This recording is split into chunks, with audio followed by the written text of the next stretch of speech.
Okay, welcome to our regularly scheduled Thursday, April 9th City Council meeting. 5 p.m. start time for our closed session. May I have a roll call? Councilmember Clark. Here. Councilmember Orbach. Here. Councilmember Westman. Here. Vice Mayor Jensen. Here. And Mayor Morgan. Here. I'll go out to public comment, but seeing nobody, we will adjourn till 6 p.m.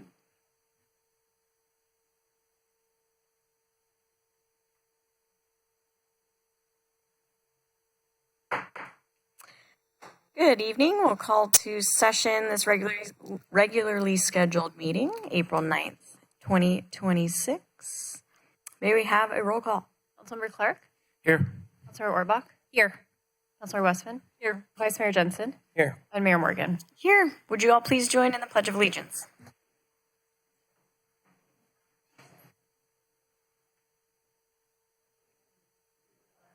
Of the United States of America and to the republic for which it stands, one nation, under God, indivisible, with liberty and justice for all.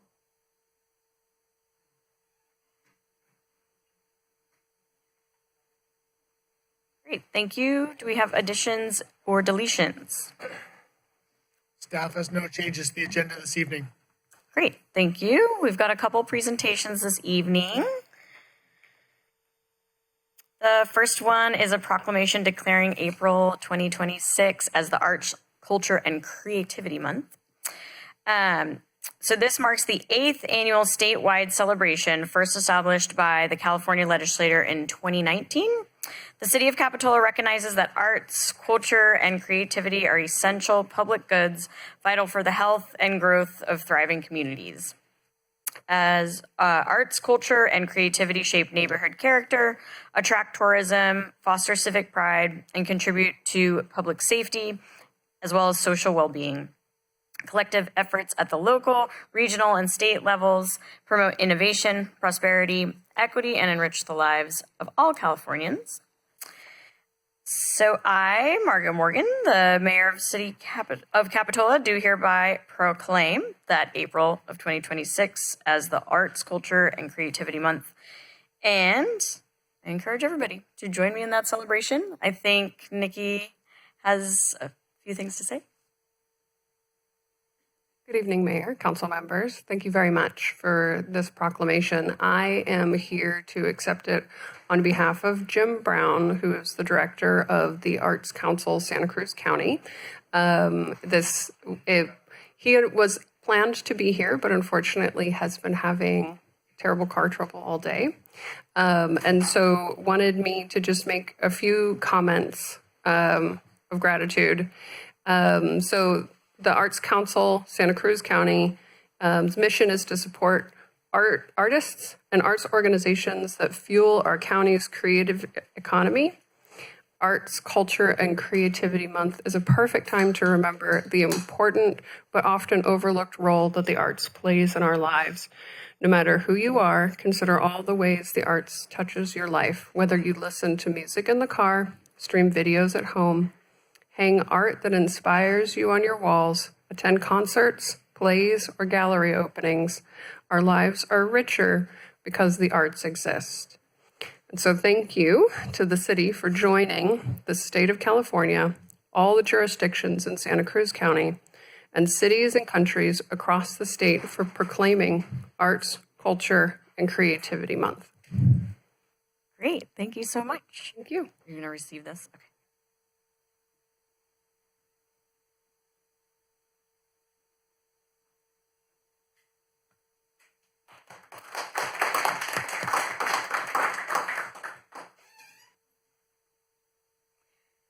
Great.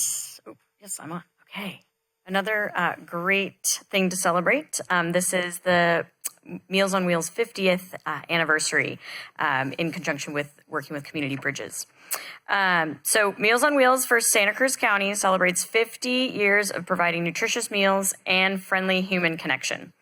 Within the city of Capitola, Meals on Wheels for Santa Cruz County delivers approximately 18,000 home-delivered meals annually. Meals on Wheels for Santa Cruz County serves some of the most vulnerable members of the community, supporting their ability to live independently, and remain in their own homes. In 2026, Meals on Wheels for Santa Cruz County celebrates the delivery of its 10 millionth meal, an extraordinary milestone reflecting 5 decades of compassion, service, and commitment to ensuring no senior goes hungry. So, once again, Margot Morgan, the mayor of the city of Capitola, on this 9th day of April 2026, hereby thank and honor Meals on Wheels of Santa Cruz County for enhancing the lives of older adults by providing nourishing meals, meaningful human connections, and dedicated service for 50 years. Thank you so much. And please come on up. Yeah, so milestone. Thank you so much, Mayor Morgan, City Council members. So appreciative of this honor. We can't believe 50 years and 10 million meals at this point. Pretty remarkable. And the only other thing I would add to that is through the earthquake, through the CZU fire, through COVID, we never missed a meal to deliver. So I just want to... I'm just very honored by your recognition and really appreciate it. Hope we could deliver for 50 more years and 10 more million meals. Thank you very much, everybody. Thank you for all your hard work.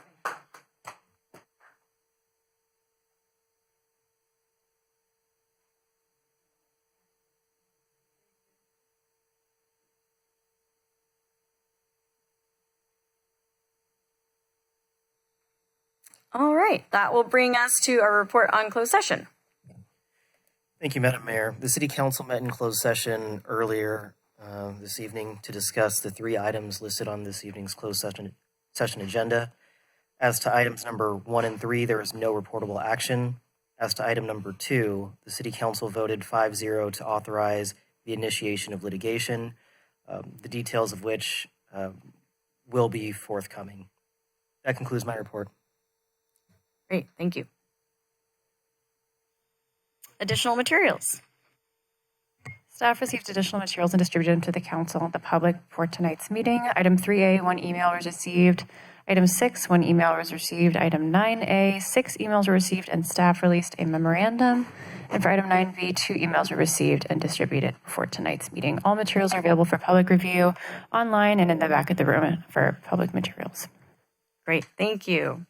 We'll go to oral communications. This is by any member of the public. You'll have up to 3 minutes on any topic that is not on tonight's agenda. You're welcome to come on up.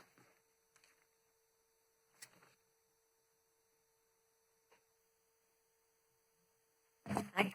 Good evening. My name is Peter Fox. I live on McCormick Avenue. And 2 small things. First of all, for the Arts Council, the fish that are now on the wall down Monterey, the guy did a beautiful job, and it looks like they're going to last a while. He installed them very nicely. So that was just a compliment. But the other things, Park Avenue, after people come up from the city or the village, and they're just raring to go. They just can't wait to hit the gas. And it's just really horrible at 3 in the morning, the motorcycles or the lowriders are making so much noise. I know there is on the books already a sound limitation. What would be difficult in putting that to use for the people that live on Park Avenue? Because that was one. The other one is that at the top of Monterey, when you just cross the railroad tracks, there's not sufficient signage for the people who don't live here and understand the right lanes for the right turn and the left lanes for going straight or turning left. And there's always, you can tell, they're not from here because they'll be in the right lane and go straight, which throws off the other lane turning. So maybe some signage would be helpful. That's it. Great, thank you.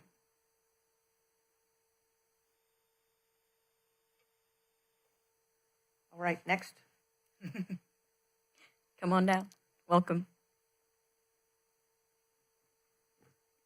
Hello, Madam Mayor, members of City Council. My name's Ed Bodor, 523 Riverview Drive.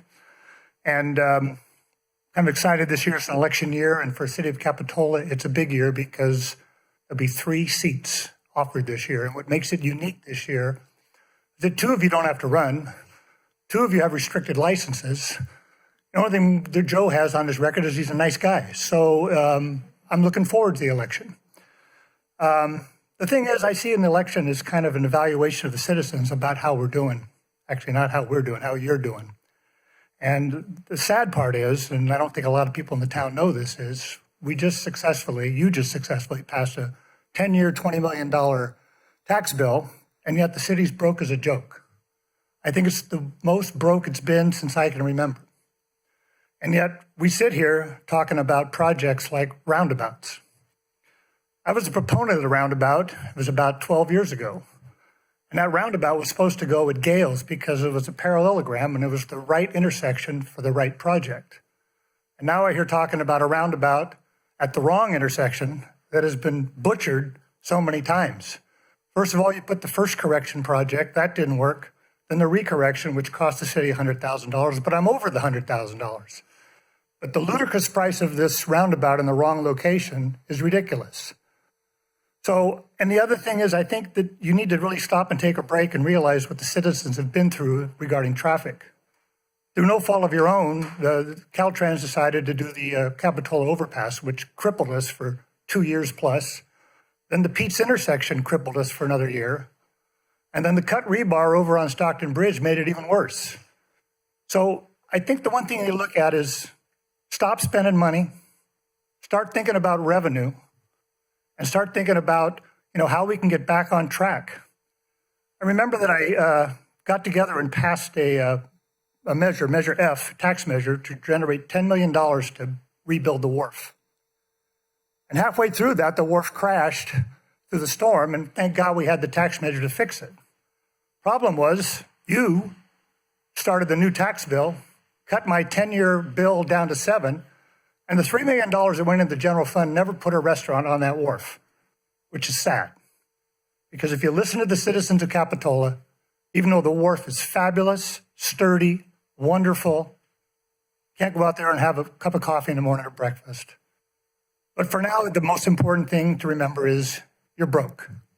Don't spend any money. Don't do any more projects. Give the citizens a break.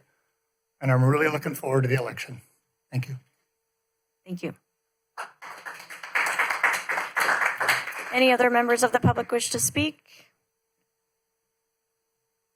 All right, seeing none, we'll come to staff comments. We do have a number of announcements. I'll lead off with sad news. Many of you know the passing of Frank DeFalco. Frank DeFalco was a 15-year member of our public works crew. He was, if not a smiling face, maybe a friendly face that many of you saw around the village, doing a lot of the hard work it takes to keep our town clean. He helped with the concerts, he helped with the storms, he helped with a lot of things. And it's sad to see his passing. It came on suddenly, but I just wanted to acknowledge that and take a moment. So, thank you. I believe Captain Zamora has other announcements for us as well. Good evening, Council, Mayor. We recently received an update from the RTC to a Highway 1 ramp closure. It's going to start April 17th, and it'll be the southbound Highway 1 on-ramp to Park Avenue. It should be closed for about 6 months.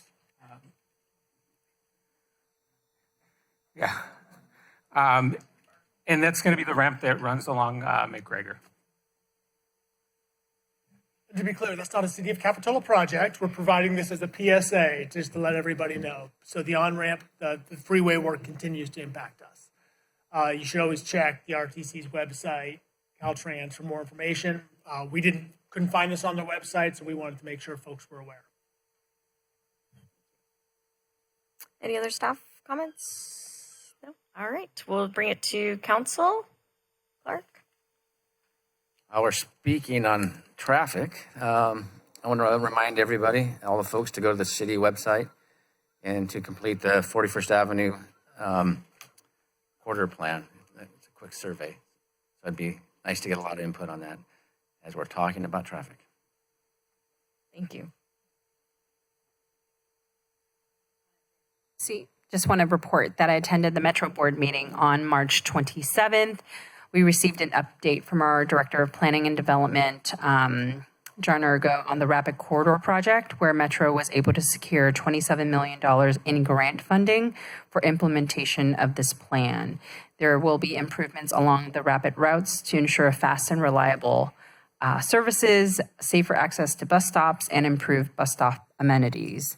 The improvements will include transit signal priority, enhanced pedestrian crossings, queue jumps, and consolidation of rapid bus stops.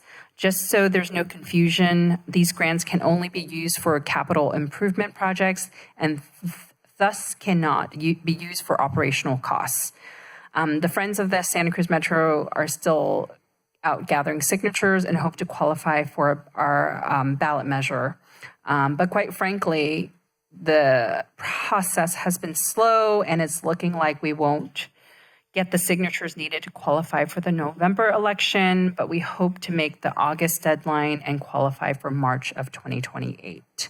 As I've mentioned before, without stable, reliable local funding, a local funding source, Metro may have to decrease service by 40%, lay off 100 employees, and terminate its youth cruise-free program. I hope you'd all consider volunteering, signing the petition, or donating to the campaign, so we can preserve high-quality, accessible transit in Santa Cruz County. Councilmember Westman? I sort of hate to bring this up after listening to Mr. Bator talk about us, but I often meet people here at City Hall, and one of the things that's happened with the new concrete and everything that's out in front is it's very sunny and very hot out there. And I would like to see the city look into the idea of perhaps putting up an umbrella so there's at least a little shade for one of the benches out there. I see people coming in all the time, and I just think it would be a nice amenity and hopefully wouldn't break the bank doing something like that. And it might be nice to actually even put a water bowl out there for dogs, because I saw one in big distress. I don't think we have to worry about keeping it filled, but if it's there, it would be available for people to use. The other comment I have is that for one of the items on tonight's agenda, I went back and I listened to a lot of the recorded council meetings. And one of the things I discovered is that I'm not the only person who doesn't talk into my microphone, so it gets recorded. And I appreciate every time everyone reminds me to do that. But perhaps at some point we could look into a system that doesn't require you to talk directly into the mic. Most of the ones I looked at, it was when the council had their discussion on an item, which seems to be one of the most important things. We look at each other and the mics don't pick up what we're saying. So if in the future it's not urgent, I'd like us to look into a new system. Thank you. Thank you. Vice Mayor? Yeah, just a quick report out. I attended the RTC meeting last week where we approved the separation agreement with the common carrier. We also then approved a new contract with a new rail operator, which was in attendance at our meeting. They have a lot of big plans. They look at maybe even increasing freight shipments out of Watsonville, which would help our neighbors down there in that community. They'd be operated from milepost 3 and south, and so that'd be I think a huge asset to the city of Watsonville especially. And the last thing is we reviewed a draft copy of the 26-27 proposed budget, and that's all I have this evening. Thank you. Thank you. Yes, before moving on to consent, I would like us all to please take a moment for Frank DeFalco. He has really done a lot for Capitola. I would see him every morning, and he was smiling. So I want to pay homage to him. We'll just take a few seconds to just be silent and sit with ourselves and hold some gratitude.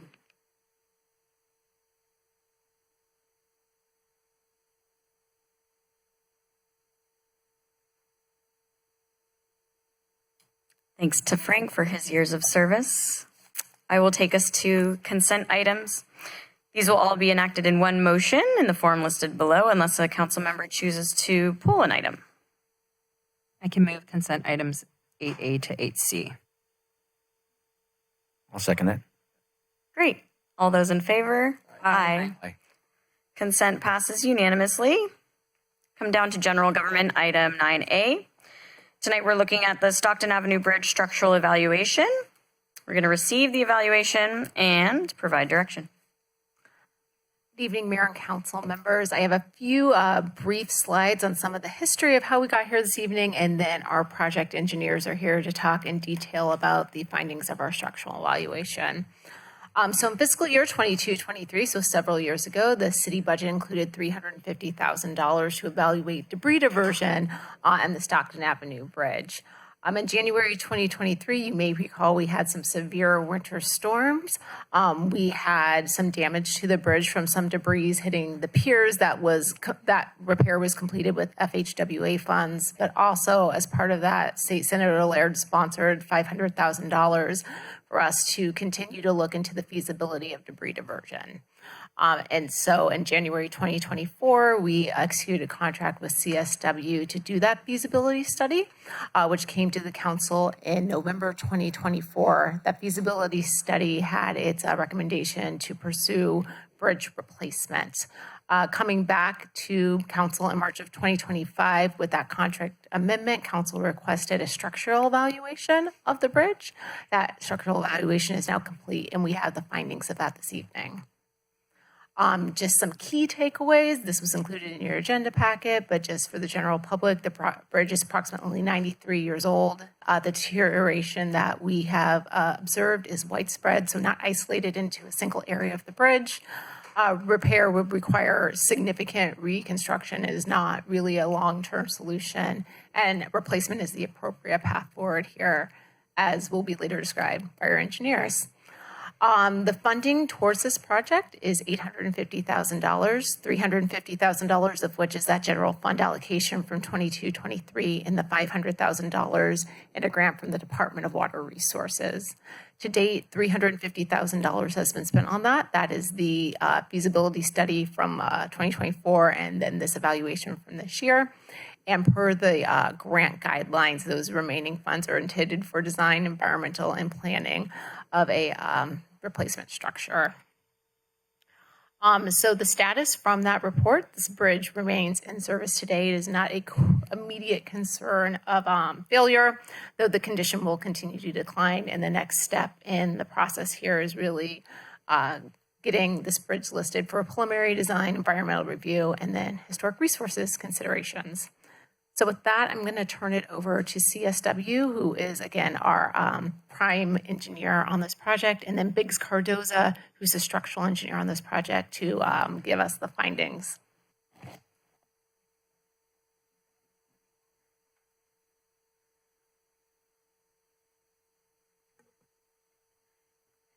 Good evening, Council. I'm Julia Harberson with CSWST2, the prime consultant. I'm primarily going to hand this all over to Tom Swayze, who is from our subconsultant from Biggs Cardoza, who did the structural evaluation of the bridge. But I am here to answer any questions that you may have about the hydraulics of the bridge itself. Great, thank you.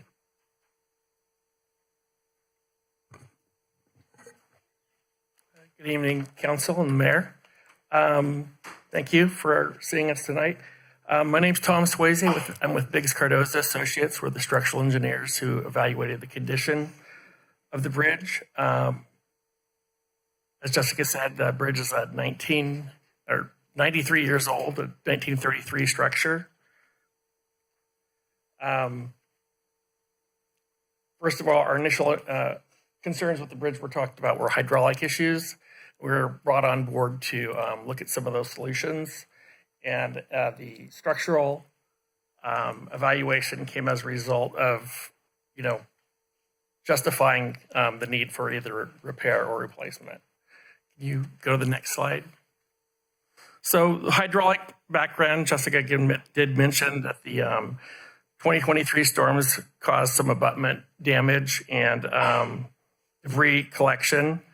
And CSW did a hydraulic study and determined that the bridge was scour critical, which is basically that the speed of the velocity of the water and the volume of water coming through can erode the sand, that's around the individual piers and exposed piles and create a instability problem.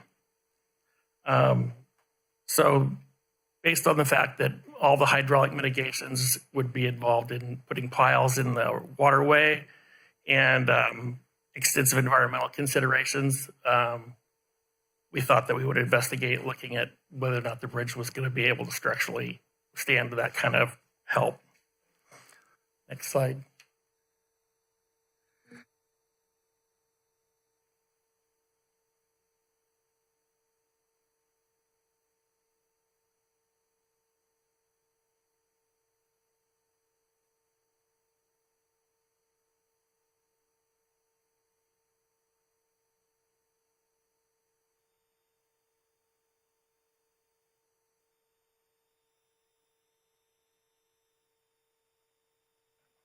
And the proximity to the ocean and the deck cracking notes, we thought we needed to look at what was the condition of the actual roadway slab. So as a result of that, we had some contractors cut openings to get between the girders to get access to the interior space of the bridge and show and remove the formwork so that we could see actually the underside of the slab. So you can see from these photographs, there's quite a bit of corrosion throughout where concrete has exposed. Once the rebar starts to corrode, it expands and it pops the concrete off. And then there's a flaky delamination that happens to the bars and they start to lose effectiveness. We also chain dragged the bridge deck. And if you do that, that's a common method to evaluate delamination in a bridge deck. And you can audibly hear the change in the tone of the chain drag when you cross the delaminated areas. Next picture. So here's some just additional pictures to show, the nature and the extent of the rebar corrosion. You can see it's pretty consistent throughout. It looks bad, but the primary girder reinforcement is still in good shape, so it's not something that merits immediate closure. There's nothing to there's no immediate safety concern. Next slide.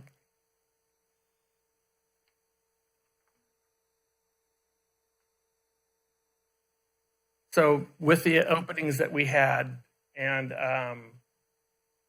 what we were able to see, we saw probably about 20% of the underside of the bridge deck. Obviously, it's not practical to open everything up and get into all the openings. Next. Again, here's just additional photographs that show the additional extent of the damage that we found.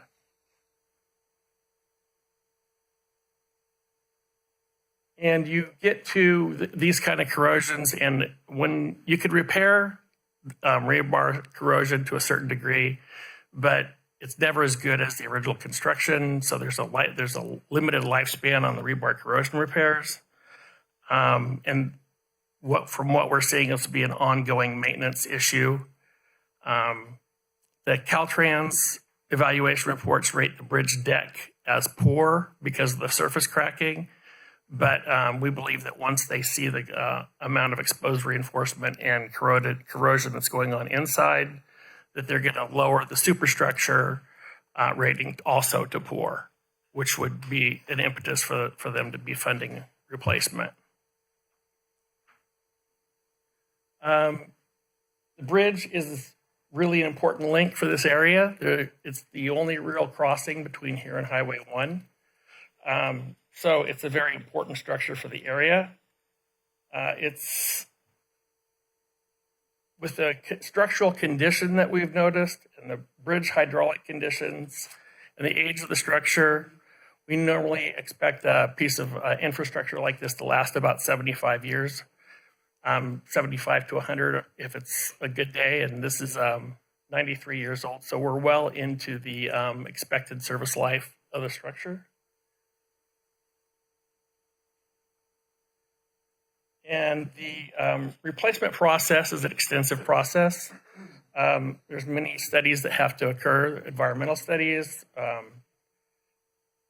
hydraulic studies, additional hydraulic studies, historical evaluations, and community meetings. And also the bridge has got quite a few utilities, local utilities in it as well. So there's a lot of complex issues that are associated with the actual bridge structure itself.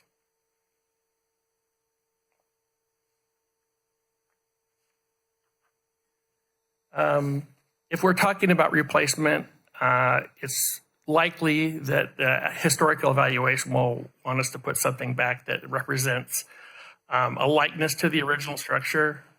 And what we did some preliminary calculations and determined that we could do a single arch structure that spans across the entire creek that still incorporates the historic railing configuration and lighting that's on the original structure. But it's premature to be expecting what exactly that's going to look like, because the historic evaluation process, extensive State Office of Historic Preservation, is their first objective is never to replace a historic element. But when there's an issue with public safety, that can be overruled. And we didn't really talk about the seismic safety, but this is a 93-year-old bridge on timber piles, and the seismic design process obviously has evolved quite a bit since 1933. We really, from my experience, I consider the bridge is seismically deficient, but those formal studies have not been completed. So if we had to estimate the remaining service life, probably 5 to 10 years, but that's a rough estimate. And the timing to replace it would be probably 2 to 3 years for the approval process, and then to start construction at that point. Replacement over repair. When we go through the funding process with Caltrans, their first approach is going to be to repair the bridge. So we'd have to do an in-depth study about what the cost of the repairs would be and what the cost-benefit life cycle analysis would be to make that make sense. Obviously, replacing the bridge deck would result in similar traffic handling issues that we'd have with the full bridge replacement. But Caltrans would not really elect to allow us to do the bridge deck replacement by itself without further addressing the scour issues as well. And also the seismic issues. The risk of delaying the replacement, it's just going to continue to deteriorate. And we recommend monitoring the bridge like every 3 months to see. At this point, we still believe the primary girders are okay, but deck failure would manifest itself physically as a depression in the bridge deck. And so, but at that point, you would be forced to deal with a bridge closure and then starting that process at that point. So there would still be another 2 to 3 years from that, whatever that point. So our recommendation would be start the design and funding process as soon as possible. And if you have any questions, I can answer those right away. So just one concluding slide. So you all have received our presentation. Really the next step here would be to do that advanced replacement planning, which is what Tom was talking about, that process through Caltrans that is very detailed and very long. The other potential alternative here could consider returning the remaining funds to the Department of Water Resources. There's about $500,000 and $100,000 in a grant there. Those funds do need to be expended within the performance period. And we are all here for questions you may have. Great, thank you. Thank you. Councilmember Clark, questions? Yes, going back to the 5 to 10 years, that's 5 to 10 years without doing a deck replacement? Yes.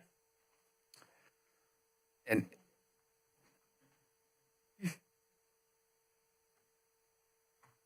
yes, that's true. 5 to 10 years, okay. And The Caltrans Bridge Preventative Maintenance Program.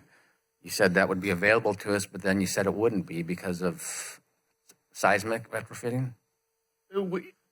It's part of the process. I mean, if you were going to do some of the cursory repairs recommended in the earlier bridge reports, those would be eligible for BPMP, the bridge replacement, bridge maintenance funds. But once you get to a certain point where you're talking about the potential for replacement, then you would go through a process and then do preliminary studies to justify the repair versus replacement. So right now we have 5 to 10 years, and if we do the deck replacement, what would that add? How many more years do you think that would add to it? Do the deck replacement? It's hard to say. I mean,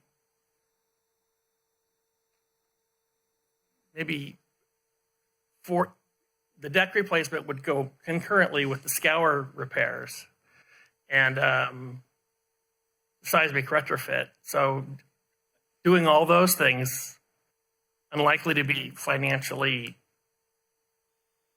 responsible. But if you did all those things, maybe 35, 40 years. Thank you very much. Yeah, I had a question. I'm sure everyone felt that earthquake last week. You said there were potential seismic vulnerabilities of the bridge. Can you expand on that? Sure. It's on timber piles, and whenever we're doing seismic design for a bridge, overturning an uplift on the foundation systems is always a key concern. But when you have a timber pile, there's no real positive attachment to the piles, to the superstructure. It's just a compression support only. So they're just kind of pegged into the bottom of the pile cap. So if there was uplift, there's nothing restraining the bridge from uplift. You said the scouring is critical at a critical level, and that also chips away at the foundation. Can you explain that a little bit more? Well, that would be the vulnerability for a scour critical structure would be if there was localized erosion at the piers of the bridge, and you expose the pile cap and the piles, and then the bridge is only then at that time supported by the pile extensions out of the ground. And so that's a very vulnerable situation to be in, especially with timber piles. And is that scour critical the worst level to be on, or is there a worse category? From a scale perspective, it's kind of a binary thing. If you either are or you are not. I see. So, with localized scour like that, the local scour can vary really dramatically at any point in the channel. Say storm. Yeah. Say a storm, right? For any storm, it wouldn't surprise me if you said, "Oh, I've got a 12-foot deep scour hole at this location," and then it's filled in, during the next storm. Got it. Okay.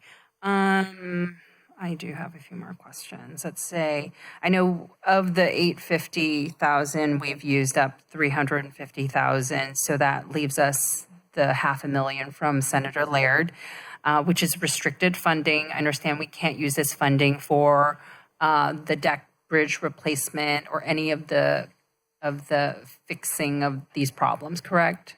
Right, they're not for capital improvements. Not for capital improvements, it's for planning for replacement. Is that enough to move us forward to the next phase of engineering and design? The $500,000, is that enough for us to move forward to this next phase of engineering and design to get it to the 30% needed for grant funding? Well, probably what would happen is that you would need some funding to get to the point where you've gone through all the preliminary processes with Caltrans and to get on the federal funding list. And the ultimate goal would be, to qualify for the federal funding, whereas, the city direct cost would be like 11% of the total cost. Is the $500,000 enough to get us there? Thank you, Jessica. That's what I wanted to know. I heard about the useful lifespan of the bridge. So we're at the end of its useful service life, it sounds like. Jessica, this is a question for you. Can you remind us how we were able to so quickly replace the wharf during the 2023 storm? So that project to expand the wharf and then do the repair the damages was already fully permitted and funded. It was fully permanent and funded because we had already done years of work on it. Correct. And that's why after the storm hit, we were able to just get into action. So this is, I think, a priority for our city. We need to get this moving to a point where if something happens, we have the plans and funding to replace it. Questions? Well, thank you. Is that okay? Sure. First of all, thank you very much for your presentation. Just a couple questions, I guess, to follow up on. I guess one thing would be when this first was discussed with the previous 23 or 24, there was when we received the funding for Senator Laird's, the $500,000, that was for mitigation purposes. Is that correct? That was to investigate and potentially construct a breed aversion. Right, and then we received that, and then that's when the council put in the additional 350. No, that was previously budgeted. Okay, I thought one time at a previous council meeting that we talked about the money that's being spent, that right now was the Laird money. We're spending the general fund money before the Laird money, or are we spending the Laird? I think there's some questions on a follow-up to Councilmember Orbach. Sure. So the grant funding that we received from the Department of Water Resources was kind of unique, was these lump sum. So that money we have in hand, that was connected to the funding that we had already put in. So that was part of the grant acceptance, was that we already had $350,000 budgeted. So in the state size, there's no difference in what money has been spent. If we were to abandon this project and return the funds, we would have to return all $500,000 to the state. But as of right now, we're just spending the money up to the $850,000. We're not segmenting into each category. Is that correct? Correct. Okay. All right. So let's see. My next question was, has there, when you did your investigation, has there ever been any maintenance done on the deck that you can see, preventive maintenance? Like, has there been overcoats or anything ever done? No, I didn't see any evidence of that. So when you're looking at evaluating, you're evaluating a 93-year-old deck that's never had any maintenance on it. I can't say never, but there's no evidence of it. The deck, looks like it's, the deck doesn't look terrible, but you can see visible cracks.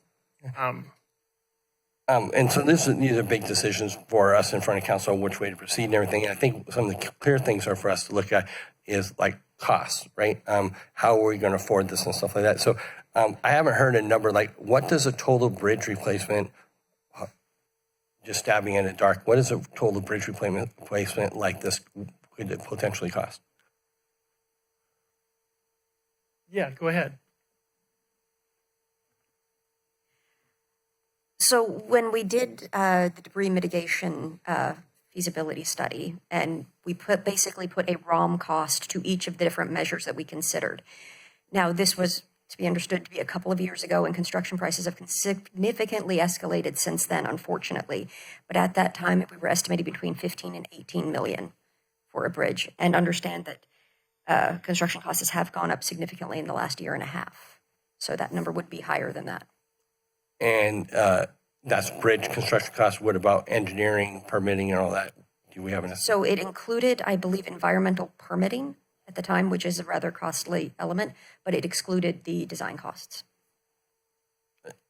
Just so we can understand, total magnitude for a community would be, it was 15, 18, is that 18 to 20? Or how many millions would it be in engineering and permitting, do we know? It could be anywhere from 1 to 2 million in design and permitting fees. And one of the options or things that was talked about was maybe a look at was a deck replacement and maybe some additional other work. What would you anticipate those costs could look like? That I don't know. We looked at some options, and these are very rough numbers, but we thought that the deck replacement option would probably itself be maybe 30 to 40% of the bridge replacement cost. But then the cost of the scour mitigation and the seismic retrofit, we wouldn't know what that would be yet. Okay. And then I guess my next question is looking forward. We have multiple projects going on. We have the Cliff Resiliency Project. We have the Stockton Bridge. We have a rail trail project that's coming in. They all come into the same exact location. Have we looked at how the potentially the phasing and what these are going to look like to our community? And is there a master plan on how those kind of offset or look like? And how potentially could we be looking at funding each one? It's kind of hard to look at one at a time. And I was just wondering, has there been a master plan or a master budget put together looking at all these together? So the short answer to that question is no. Things like bridges versus recreational trails versus like a cliffside civilization project do have many funding possibilities, all of which are very different and are more or less eligible depending on the severity of the issue.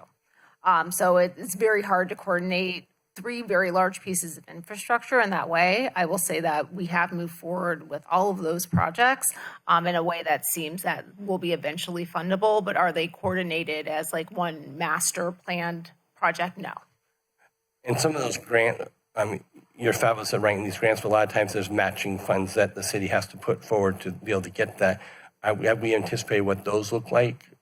Potentially what we might have to invest to then be able to go out and get grant money? Again, those are project specific. So yes, for Cliff Drive, we have a pretty good idea of what that would be. For the rail trail, that currently isn't a city project, so no. All right.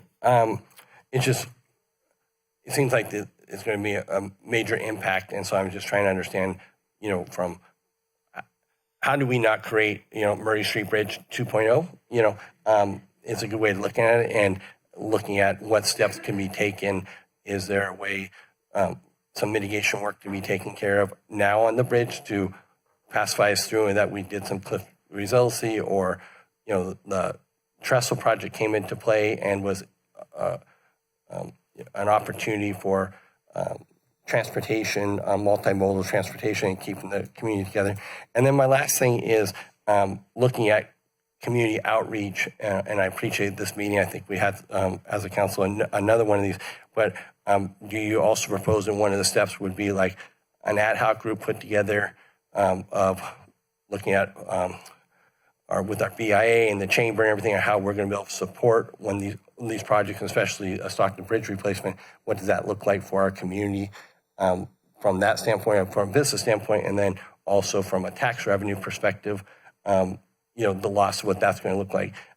I commend our city manager, our finance manager, director, Jim Malberg, on how you guys anticipated what like the loss of revenue was going to be over at the mall. And I was wondering, if we look forward at if the bridge replacement is 8 or 10 years out, will we look at the possibility of like an increase of TOT tax now and starting to put away some savings to help when that TOT tax is reduced? And I was wondering what some of those thoughts have been going on at staff level that you could share with us. Sure, Councilmember Jensen. So, number one, I think we have learned a lot by watching the Murray Street Bridge. It has not been particularly a easy project for the city of Santa Cruz, to put it mildly. And so one of the priorities we've asked our engineering team to look into is how to maintain some level of access through the construction project. And so initially they've indicated that there is the feasibility, at least preliminarily, to have one-way traffic and ped bike access throughout the project. So I think that's an important piece that we've been able to learn from what Santa Cruz has experienced on Murray Street. Then I think independent of that, the analysis you suggest would make sense, is to take a look, at what is our total sort of tax spend, tax generation from the village, and factor in, what would the impacts look like over 12 months should we see impacts in the village. And that would be something the finance director and I would definitely look into. We are talking about a project that's probably further out than the mall, but at this point, the mall is anyone's guess when it would start. So it would be something we should start looking at. And just one last follow-up question. I know we're getting into budget development. Has there been any money? I think there's been previous tax measures put away for infrastructure. Is there any money in any accounts for long-term plan of infrastructure replacement in a fund that's restricted, or anything allocated for any types of these projects at this time? So we do have a facilities fund. The facilities fund, which is not, it's not funded at the levels that we would like it to. Finance director shaking his head. And in general, I think we created it to fund kind of the built environment and not the concrete infrastructure. So we haven't created kind of like a concrete or asphalt infrastructure fund. I think in general, and the engineers here at the table can probably advise me, I think in general, cities don't tend to do that because you lose so much in inflationary costs with asphalt and concrete that really having the money sitting in the bank is tends to be counterproductive because the costs rise faster than the interest that you earn on them. But I'm happy to defer to any of the engineers if they've seen experience with cities developing kind of funds for this sort of thing ahead of time. Okay, those were all my questions I have at this time. Thank you. Thank you. So I just want to make certain I understand a few of the things that you said correctly. If we were to go forward with having some engineering work, what I heard you say is that you would do an analysis as part of that about the cost of replacement, and if replacement would be a better choice than replacing the whole bridge. You mean repair versus replacement? Right. So for Caltrans, you have to prepare. Yeah, that's a mandatory step. Their initial funding release will be on the presumption that you could repair it. Right. So when you do those preliminary studies for what the repair costs would be, then the life cycle and cost benefit ratio. So okay, we need to pursue a replacement option. So if we went through this process, that's information that would come back to the city, could come back to the city before it goes to Caltrans or anyone else, so that the city would have the option at that point of saying, well, we've looked at what the repair costs are going to be and the increased life that the bridge would get from the repair cost. So that's the route we want to go rather than replacing the entire bridge. You'd still be going to Caltrans first, because even if you went with the repair option, you'd still be qualifying for federal funds. So that's part of that process. Okay. And in going through the environmental process and, all of the permitting that we have to get, one thing we haven't talked about is, the length of time it would take to, reconstruct or repair a bridge of this type. And I'm just guessing because of the experience we've had from the Murray Street Bridge that working over a creek such as Soquel that has a lot of environmental constraints on it often makes the construction time longer. Yes, as well as the fact that you want to maintain one-way traffic during construction. So that right there is going to be, you basically build half the bridge at a time, and leave, you're on traffic on the existing bridge, and then you're taking half of that off, building a new bridge, then you switch the traffic to the new structure, and then you replace the other half. So it's going to be a multi-season. It's going to be a 2-year construction duration once you go through all the approval process. Right. I guess one of the things that seems a little confusing to me at this point is, for me, I haven't seen, an agreement about what the bridge would be or look like or how it would be constructed. And yet we're already being told that the bridge will have one-way traffic and the bridge will have this. And it seems a little bit like the cart's before the horse, since we haven't decided on any kind of bridge design or... It's not really, because that kind of a stage construction issue would be relevant to whatever type of construction you did. So, that's logistically, that's what makes sense, when you're doing the project, depending on, there's no reasonable detour route. So that's the issue. Okay. I think I'll save the rest of my comments till we have our discussion. Thank you for the information. Thank you. Bye-bye. I think I have a couple questions. I don't know if they'll go to you or to Jessica. So I did have a question about single lane, and then, so even if we're discussing replacing the decking, you said regardless, if we did do that, then we would still have to repair the scoring. The scour, yeah. Scour. Okay. So either way, we'd be doing both if it's repair. Yeah, and the one-way traffic issue would be the same for a deck replacement as it would be for a full replacement. Okay. And then just a random question. You'd mentioned monitoring every 3 to so months. What does that process look like? Is that It's just going to be not getting into the inside of the bridge again. You're just going to be doing a surface survey of if there's any additional deterioration manifesting. Okay. And then I think what I gather is like based on our severity level, we're a good candidate to receive funding. Yeah. Yeah. I think so, yeah. Okay.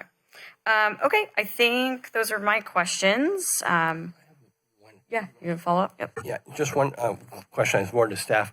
When we talk about, and I think it might come up from public comment, about mitigation and logs and all this debris that comes down and stuff, what I've been told is that we're not allowed to go up the river and do maintenance and stuff like that. But those are potential issues that cause or could potentially cost the village to flood. Can you elaborate on what that process looks like, and then have we really reached out to whoever that agency is and said, if we can't do this, it has potential of flooding our village, and that puts them on notice? And what does that look like? Have you worked with? I mean, I'm not. So it's the Department of Fish and Wildlife, formerly the Department of Fish and Game, and right in the past, probably up through the 80s, our crews did go out, sometimes with heavy equipment, up the creek and clear debris. That is definitely time of the past. Even when we take down dangerous trees now, we're required to keep them in the creek as habitat. So while we've not had this conversation directly in the past 5 years, I don't think that would be something the state would be amenable to. And so they're not amenable that you could do maintenance, and so that it could build up and then come down to flood, then the liability would rely on them for not allowing us or for not clearing it. I mean, who's responsible for maintaining the potential safety issue? I guess that's what I was trying to get to. So the property owners on the hillsides are responsible for maintaining the trees on their site and things that may come down into the creek. But once something is in the creek or things that are publicly owned in the creek, we're generally, unless it is a fire hazard or something like that, allowed to clear those out. That's just kind of a hard and fast rule with the Department of Fish and Wildlife. It's just always been discussion about whose stuff and how it gets stuck and what it does, and so. So we are allowed to go in. If a tree falls in the river, we're allowed to go in and cut it up in sections, so it's not one large piece that goes down the river. Is that correct? Generally, yes, but we're not really allowed to remove items. Yes. Can I ask a question, Madam Mayor? Sure. So during your discussion, you talked about sort of these two different paths about kind of like, okay, we could do a deck repair, which would include scour repair and seismic repair, or bridge replacement. I think initially you'd said that, you thought that would be cost prohibitive to pursue the first path.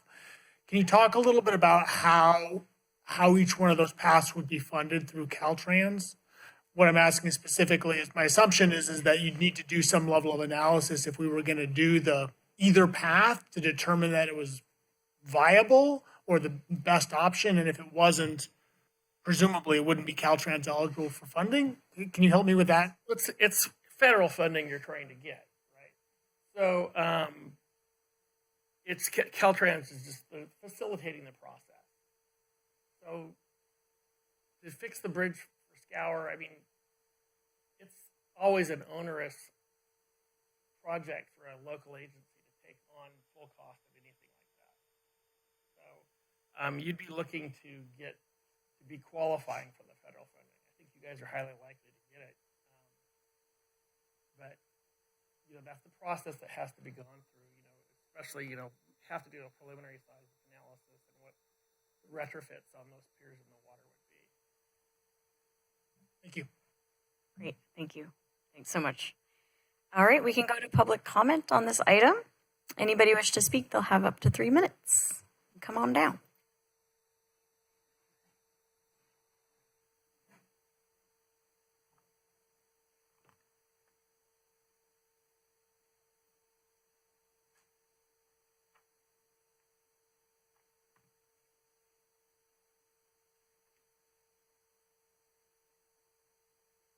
Hi, welcome. Just to kind of respond to Jerry's question about cleaning out the creek. After the 1983 storm, Zone 5 Flood Control District sent crews all the way up into the SoCal Valley to clean debris out from the creek so it wouldn't happen again.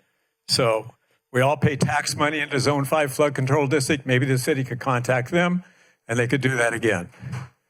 So a related subject, I think, if you move forward with replacing the bridge, I think you have to seriously consider some traffic mitigation. Perhaps temporary one-way streets, traffic control devices, but we can't let it occur like just the one lane closed on the bridge, which was a nightmare all through this community. So I think concurrently you have to do the traffic study to mitigate those major problems that are going to occur if you replace the bridge. That's all. Thank you. Hi, welcome. Hello, Council. TJ Welch. My wife and I decided decades ago to make Capitola our home because of its character and natural beauty.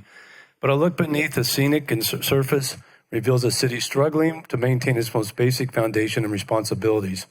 From the literal crumbling of our cliffs to the deteriorating streets of our state of our streets, the data is clear. Capitola is failing to meet the needs of the community. The warning signs have been visible for nearly a decade. In 2017, the upper portion of Esplanade Park was closed following a winter storm, and City Manager Jamie Goldstein says it would be open by the end of summer as a temporary thing. Of course, this has become just a management model of indication of a management style that we are struggling with today. This is most evident with our streets. Our PCI scores, street health, 75 is a standard. Failing below a score of 60 is considered critical threshold and a point of no return. Capitola currently sits at a precarious network-wide score of 61, but our arterial streets have already crossed the danger zone, failing score of 58. In 2012, City Manager Jamie Goldstein successfully advocated for Measure O, a tax designed specifically to end the cycle of neglect. Goldstein stated that it was essential for preventing cuts to the public safety and parks, replenishing reserves, prioritizing infrastructure specifically for deferred street maintenance. Yet our streets and infrastructure continue to deteriorate and due to a lack of maintenance. Then came Measure F. City Manager Jamie Goldstein again stated that Measure F was needed to secure city's long-term financial stability and fund critical infrastructure, including our historic wharf. Again, here we are with the deteriorating infrastructure and a wharf that does not meet the community wishes. Then came Measure Y. City Manager Goldstein says that once again, what's needed to bridge a $2 million budget gap expected by 2029. Despite the urgent need to bridge that $2 million gap, the new Measure Y revenue has already been spoken for, not by asphalt, not by completed wharf, or taking care of some of our parks, but by City Hall payroll. These funds were utilized to pay salaries and grant city staff raises of 16% or even more. Oh, and don't forget Measure J that was raised the TOT tax by 2% in 2018. City Manager Jamie Goldstein has spent years sounding the alarm, advocating for a series of tax measures to bridge the gap. However, despite from this community to support those tax measures, the city is still facing a projected budget gap in 2029 with no foreseen new revenue. The city operates paycheck to paycheck, tax measure to tax measure with no real budget for capital improvements. We can no longer afford to operate that way. That brings me to tonight's agenda. There is no need to discuss about tearing down our historic bridge that's been deemed safe. You need to have a plan, you need a budget for it, and take your time. Thank you. Thank you. Hi, welcome. Good evening, Council. Leslie Nielsen, for the record. The budget is a serious issue. We all know that. A couple of you are on the Finance Advisory Committee with me. The general fund is the one that's almost bankrupt or, something we're having to really monitor how to generate more revenue and manage expenses. Grant money doesn't come at no cost to the city. And, Jessica's team does a great job, but they can do anything. They can't do everything. So with all of the things we're trying to do, there is a general fund cost to staffing, human capital, time, permitting, everything else. It's not just covered by grant money. There's matching funds required, and we're trying to do an awful lot of things. It was great to hear that they do seem to know the number the city would have to match for the Cliff Drive project. I don't even know what the cost of that is, or if they've gotten coastal development permit or, coastal commission permits for it. So I really think we need an update on that, which could really inform what we're doing on the bridge. We just said we would do use the ATP grant to do a bimodal traffic study. That's great. Let's go get that started and do that. See how that informs what we're trying to do. So each time we have a meeting, we get the fiscal impact of what we're talking about, and it's usually high level around a grant issue. And then we ask you to make a decision. I really think it's premature to make this decision tonight. I thank you for the report on the bridge stability long term, but we have to start thinking about each and everything we do in a sequenced way relative to the budget and the long-term viability of our budget. And it's just way too early tonight to do that. We're going to review the capital improvement project list at the second budget hearing late May. And let's not get the cart before the horse. Let's get that understood by all of you that are the decision makers for something that's critical before we go take the independent issue tonight and say staff recommends go. It's a little early. I just, yes, it needs to be replaced, but give ourselves time, get the community to understand what's going on and the long-term impact on the budget. Thank you. Thank you. Hi, welcome. Good evening, Council. My name is Kevin McGuire, born and raised in Capitola. Like many people here, I've walked this bridge, I've driven across it, ridden bikes across it. I've even pushed begonia floats underneath it. This bridge is a memory, it's community, and it deserves our best thinking tonight. Councilmember Jensen was absolutely right. The Cliff Drive, the Stockton Bridge, the Trussell Trail are not really three separate projects. They're one corridor, one community, one decision that needs to be made together. The Trussell is feet away, the same creek, the same crossing, and has a completed EIR.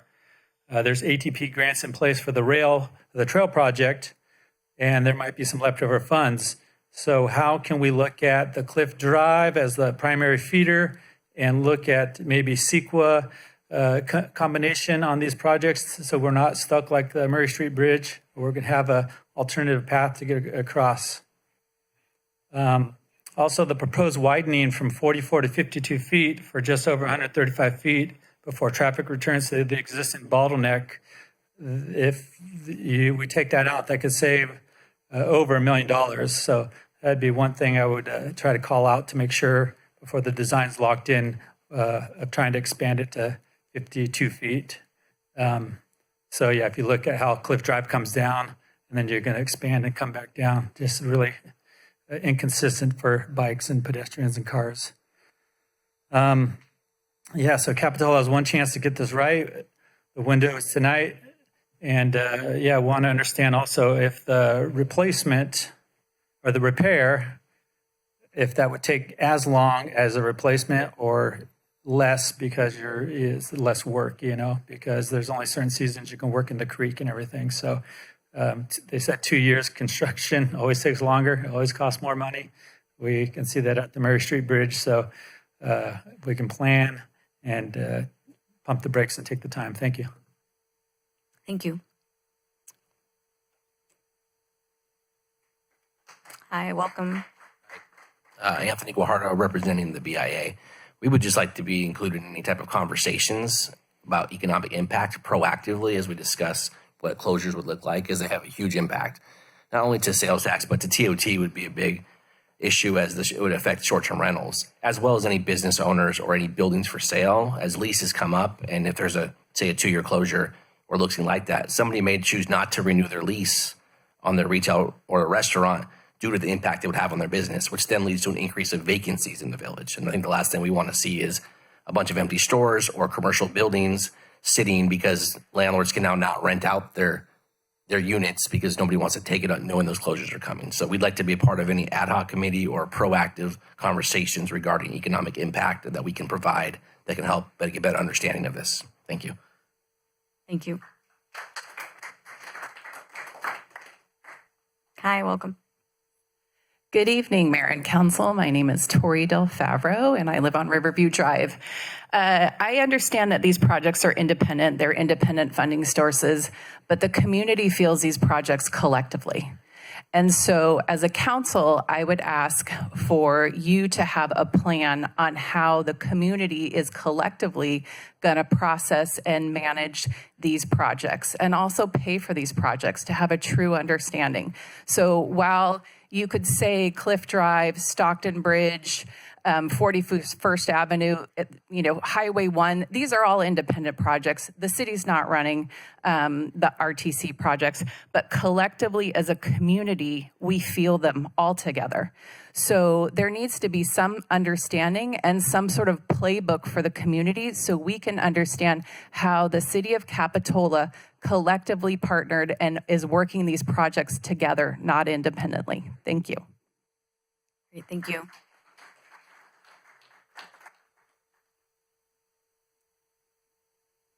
Hi, welcome. Good evening, Mayor and council members. I don't have all the fancy speeches. I do want to say thank you for bringing up the Murray Street Bridge. That's been one of my things. It's going, God, I hope we don't get into this again. So thank you for recognizing that. I do ask that you work closely with the RTC, with the trestle, get that open for the pedestrian traffic while we're going through this. If we eventually go through the Stockton Bridge and manage this closure. I know I have friends that work down in the village that have shops. They've already told me business is down this year. They're down about 20%.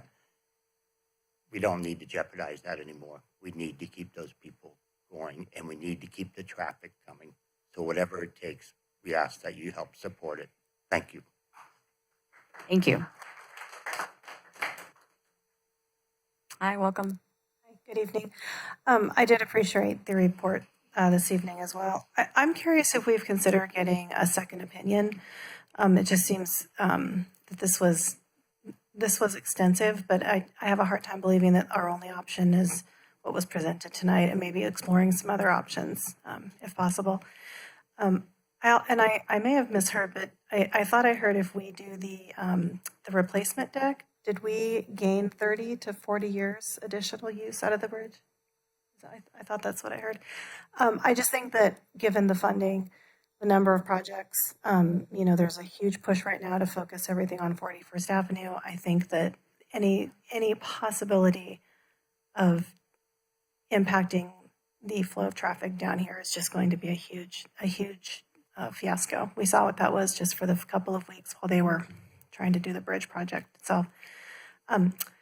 And I also think we haven't really touched on a lot of the other issues as far as public safety, kids transporting to and from school, the businesses in the village, just the general livelihood of everyone who tries to live and move within our small space. So I would like to see maybe looking at other options or getting a second opinion. Thank you. Thank you. Any other public comment?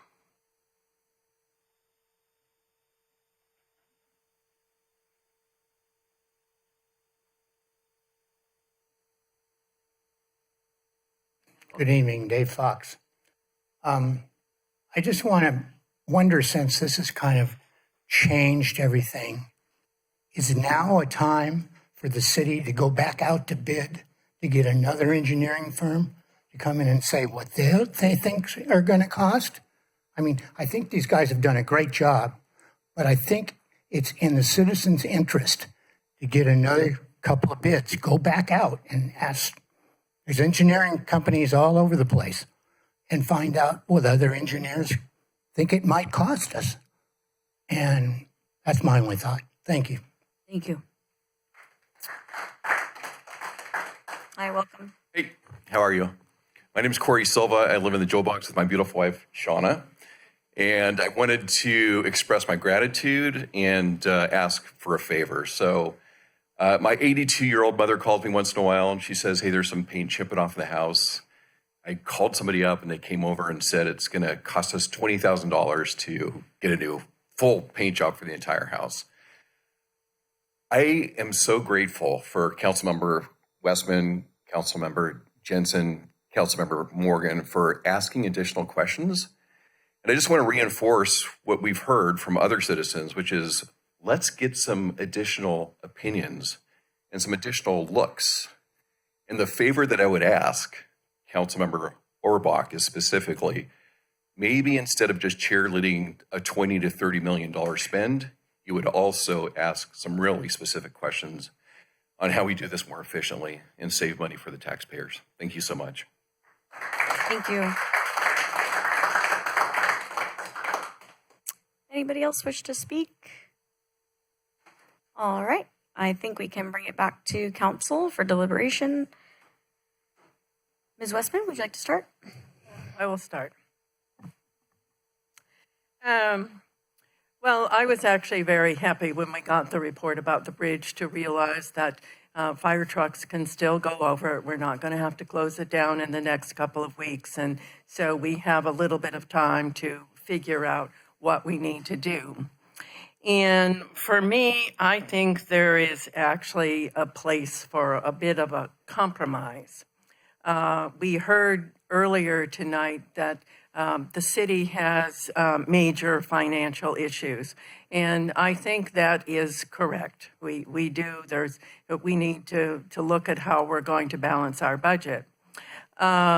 But right now, we do have $500,000 that's been given to the city to look at a project.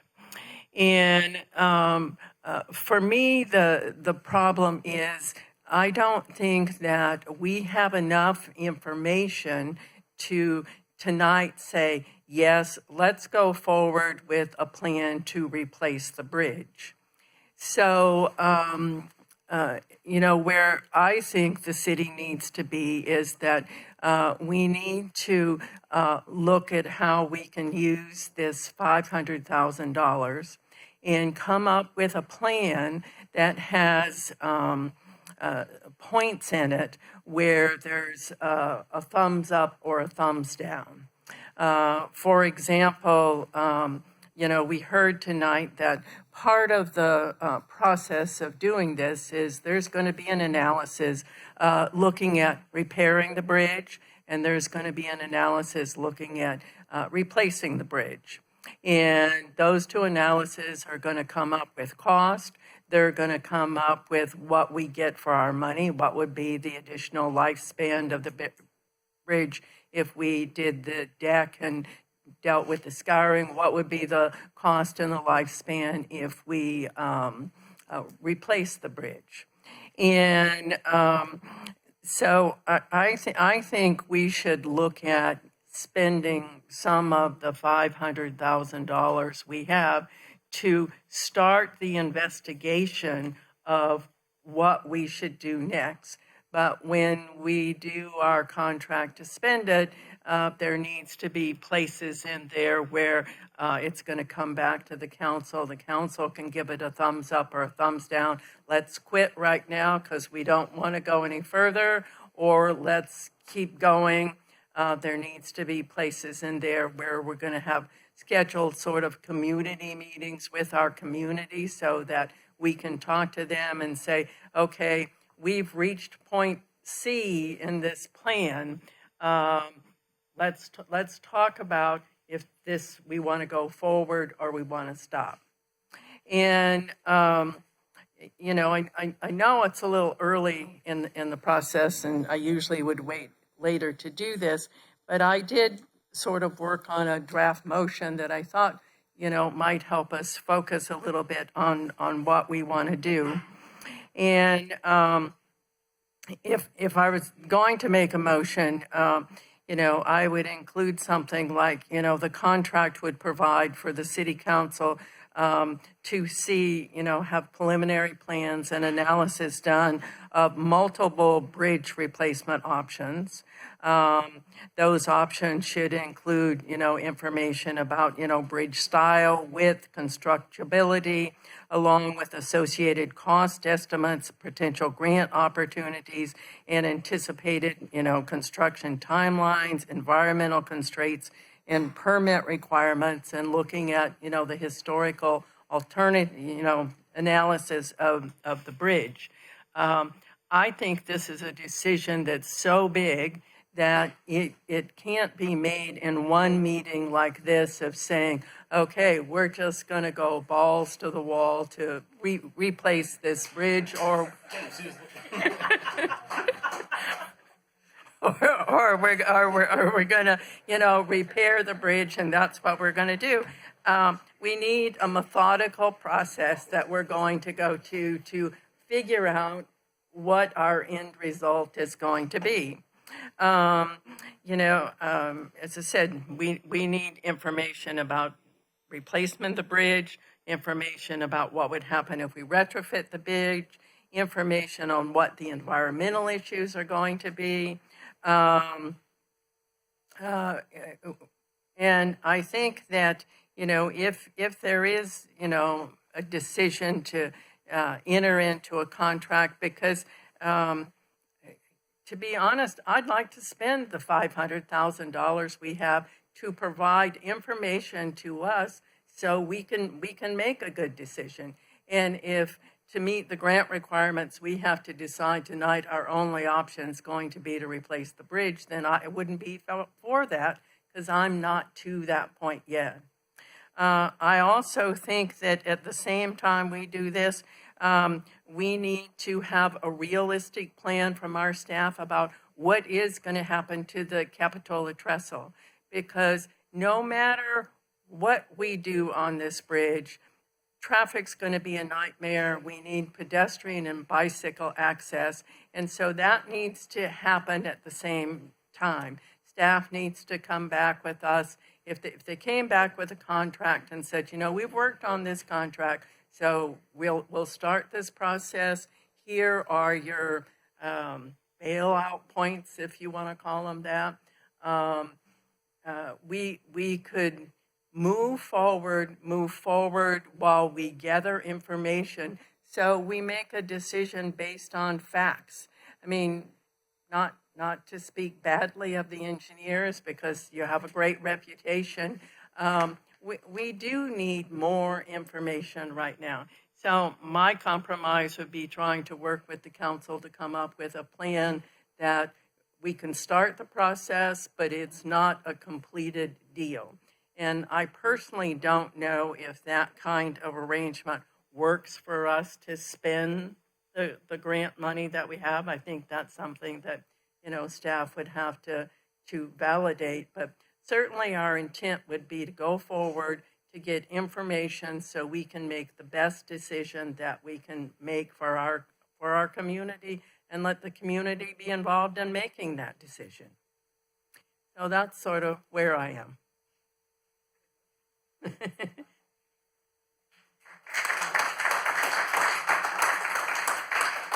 you like to share your comments? Sure.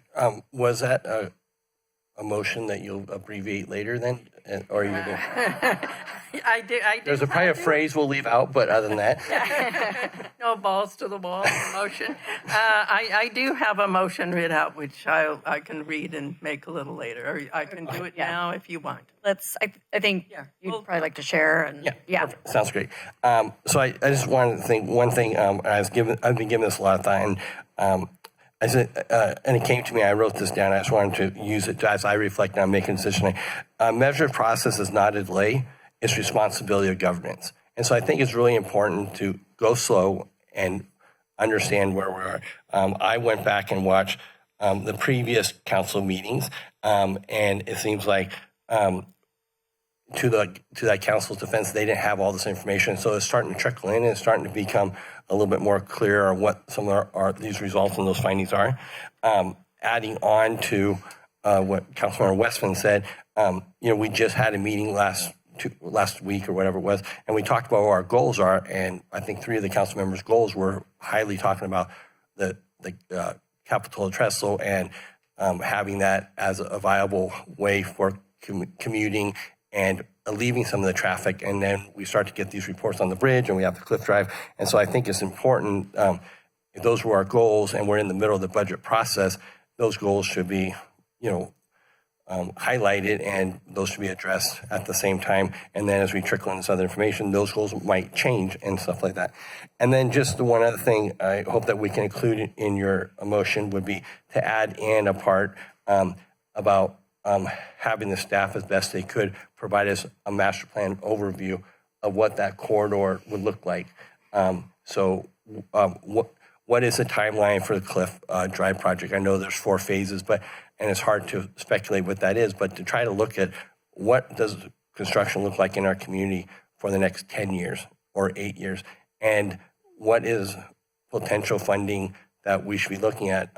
I know last year when we went through the capital improvement process of the budget, there was allocated like $120,000 left. And we looked at, some money for Esplanade Park. There's some money allocated for a small playground review up at Monterey Park, flashing beacon on the bridge.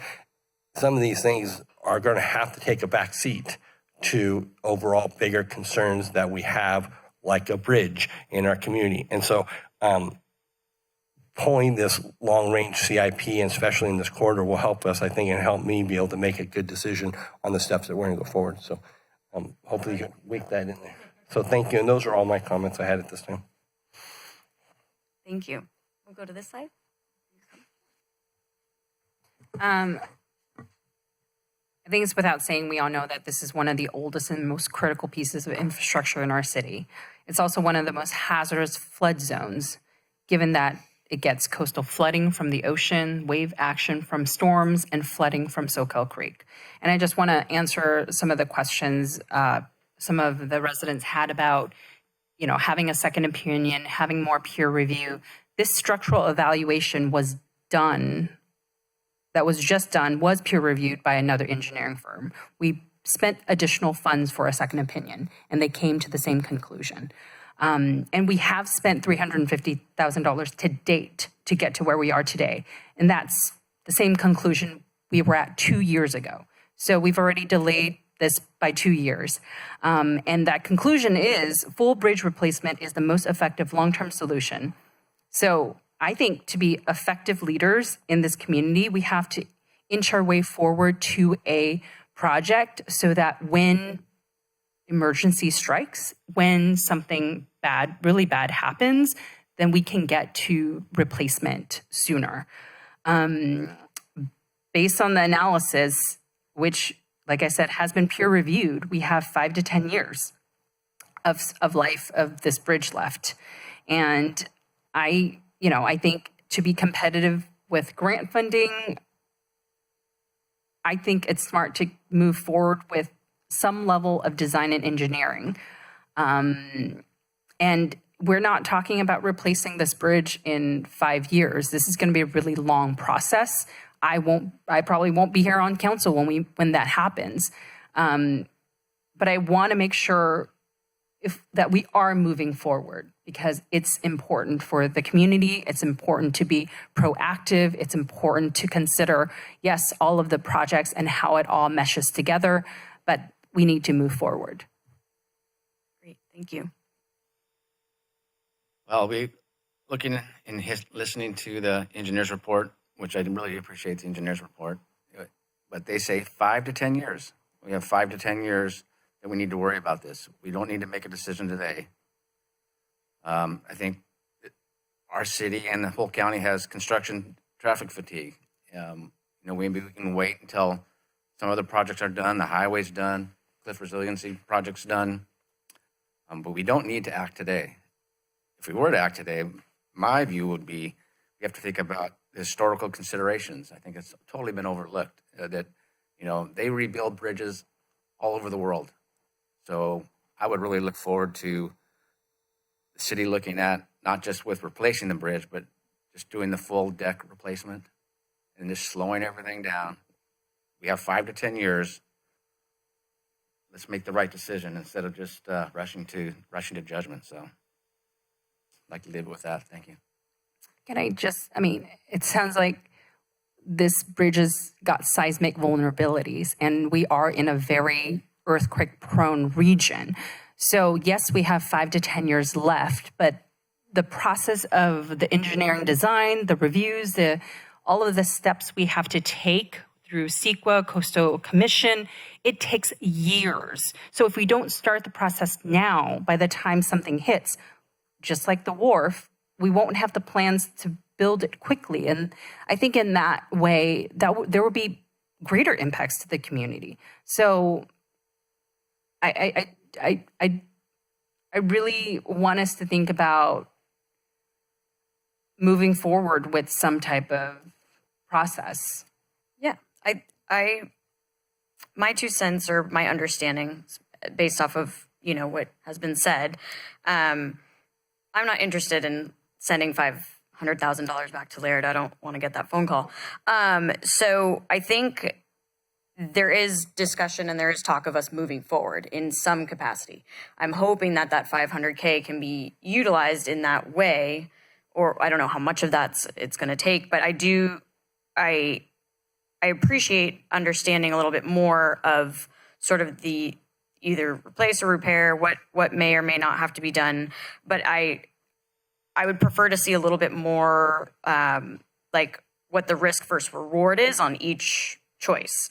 Would the repairs take just as long as a replacement because of seasonal work and all that? I don't know these things, so that's up to you guys to decide. And the other part of it is if we're moving forward and whether there's a repair or replacement, I really want to figure out how to better detour the traffic. If we are able to use half of the bridge at one time, if there's another way we can configure that. I think it was kind of wonky to have even extra traffic coming through the village. So I don't know how that would look, but I want to consider that maybe in the motion as something that we are thinking about in advance rather than just slapping up detour signs. So I think, would you like to do your abbreviated motion? Can I just add 2 things? Two things I'd like to just clarify that I've heard here tonight. They said that there's a peer review done. I just want to be very careful that we don't overstate that process. I'm quite sure the engineer has been evaluating the Stockton Bridge for the last, how long have they been under contract? 3 years. Yeah. And the peer review was, I think, something that was just initiated in maybe the last month or so. And so I think a real peer review is something that would take a lot longer than that. And I don't think we paid for a complete peer review. So I just didn't want to leave the community with this understanding that a complete peer review was done and calculations were done and stuff like that. It was just reviewing of the report that was handed out to see if there was some concurrence that the report was complete. Is that correct? So the peer review document was added, I believe, as additional materials to this agenda. Moffin and Nickel, who is also have structural engineers, reviewed the materials provided in the packet tonight and said that those were reasonable conclusions from the reports generated. Yeah, it was a peer review, but I mean, most time a peer review that I've seen is a very detailed report that goes through step by step of a review. And so I just want to make sure that, and then just going back to just reminding everybody on how we kind of got here way back when we had the mitigation work. That's when we were talking about mitigation and everything, and that's when the structural issues came up about the bridge. And so when those came up, then there was talk about, oh, we could rebuild the bridge and it could be a wider bridge and it could have bike lanes and all these other sort of things. And I just want to make sure that that's not our focus of what we're talking about here tonight. We're talking about a bridge and we want to understand the facts and what we are. And I think in alignment with the Councilmember Westman's getting to is more information for us to make a clear decision. I've seen this community come together around tough facts and making decisions and saying that's not what we want to do, but the facts lay out what the truth are. And I think getting more facts and having that put together is probably where we're going to end up. And I think it's a great step for where we're going to. So with that, I'll let Councilmember Westman put together a motion. Okay. Can I just ask the question before you make the motion to Jessica, to Director Khan? I just want to make sure that these next steps that Councilmember Westman is proposing, it jives with the next kind of is part of the phasing of this next part of work that we're doing if we are looking at like replacement or repair and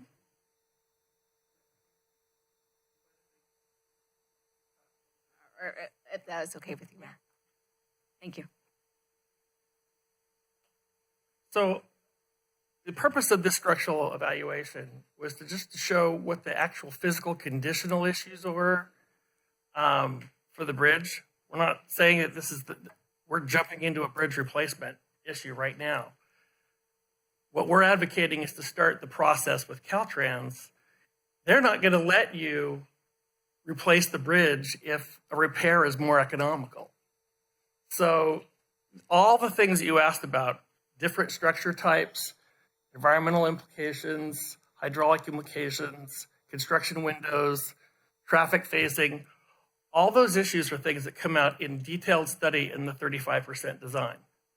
So everything that you're asking about would be studied, vetted, consensus built with the city. That's part of the standard process. Why we're proposing to approach Caltrans now is so that all that design cost and construction costs can get funded. They're going to fund the design costs for you, and they're going to pay almost 90% of the construction costs if you go through the process properly. So I think it would be premature for you to spend money to start studying a different option without going through Caltrans. They're going to have also many engineers vetting the proposals, and it's not a walk in the park to get approved through those guys. So I just want you to understand that all the things you guys were concerned about, that's part of the process. You wouldn't be proceeding beyond the 35% preliminary design level without having all that stuff vetted and coordinated with you. Just wanted to let you know. Yeah, no, and I think that's where I'm sort of going. I just want to make certain that there's points in there where it would be coming back to the council and we would say, I mean, I heard someone tonight say, well, the bridge is going to go from 44 to 52 feet. Well, for me, I don't think any decisions have been made. Is it going to go from 44 to 45 feet? Is it going to go from 44? I don't know anything about that proposal. Yeah. I mean, because nobody's even done traffic studies yet. Right. So that would be a premature decision to be talking about anyway. Right. So I'll make my motion and we'll see where we go from there. I move that the City Council direct staff to return as soon as possible with a proposed contract to evaluate options for future work on the Stockton Avenue Bridge that include the following.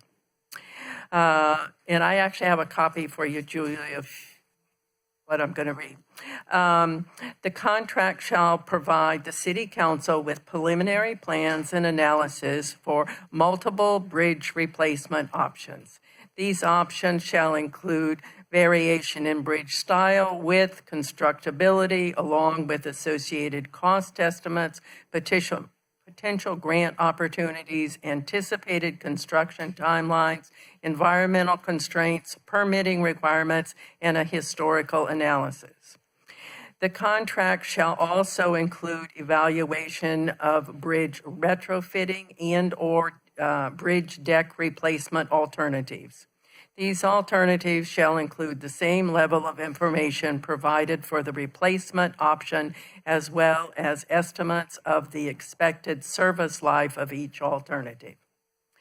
The contract shall allow the City of Capitola Council to review the alternatives and either select a preferred option and authorize preparation of final engineering plans or discontinue further work under this contract.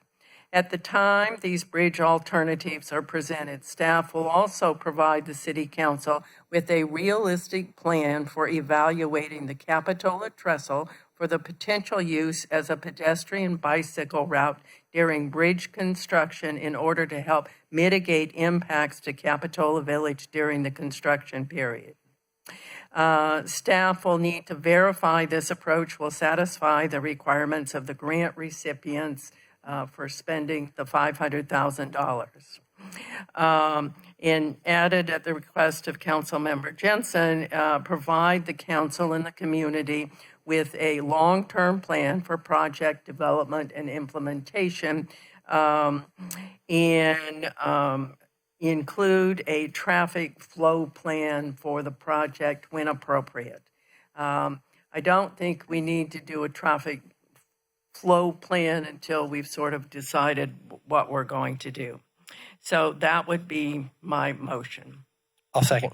Can I present an alternative motion to move forward with the 35% engineering and design plan as outlined and as described by our consultant, which I think will accomplish what we have been discussing for and focused on the Stockton Bridge?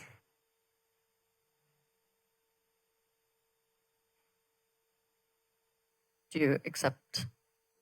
It was an alternate Okay. motion, so she needs a second. Okay.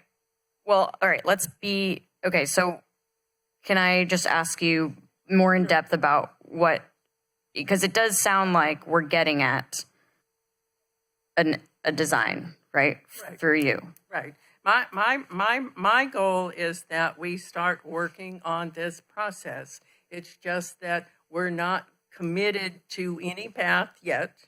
When we get the information about replacement or repair, we'll make a decision there. Once we have that decision, then we'll look at, bridge designs and how wide we want the bridge and all that, and then we'll make a decision there. It will be a sort of step-by-step process. Yes, I think that's what that 35% will get us to. Because we're not deciding tonight on anything. We're just. But once you go to the 35%, then you're committed to go all that way. You don't get to decide where your options are to. Is that true, Jessica? I'm not understanding that.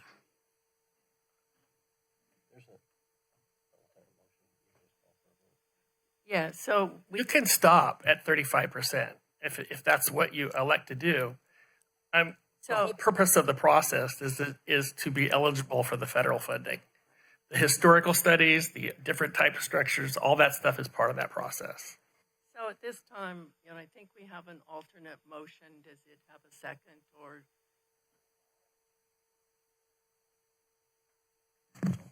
This time we have an alternate. We need to sort of follow our parliamentary procedures.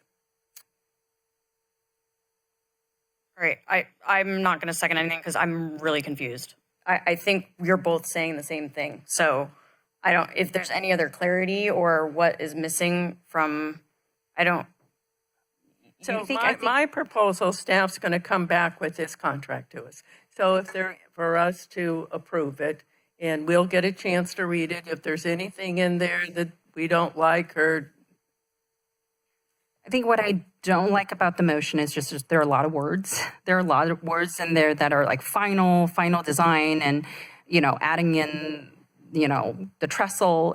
We're talking about the Stockton Bridge right now, and we're trying to get it to the point where we get more information, we have the options, we can get to the point where we can get funding from Caltrans, and it's 35% design, like our consultant said. We can make a choice at that time with the information we have to decide, okay, we're not going to do this, or we're going to go with this option or that option with more information. Is that correct? So we have a motion in a second. Can we call the question? I think it does, or is the alternate motion fail?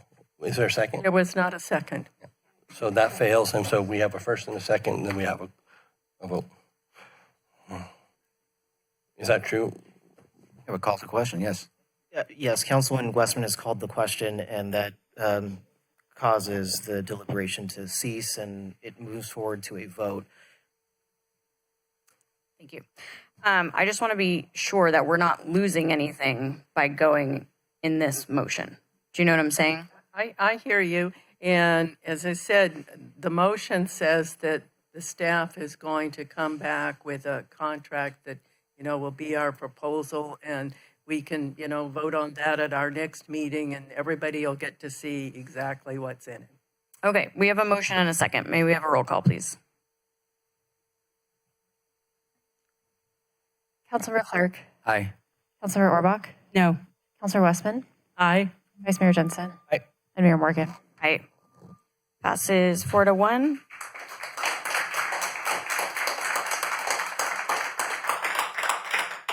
All right, I'll just make a friendly reminder. We, kind of skirt away from applause. I've sort of allowed it all evening, and I'm really not interested in making people feel uncomfortable. So if you are in support, give some party hands. That's great. Yes. You want to take a break? All right, we'll take a quick restroom break. We'll be back at 7:50.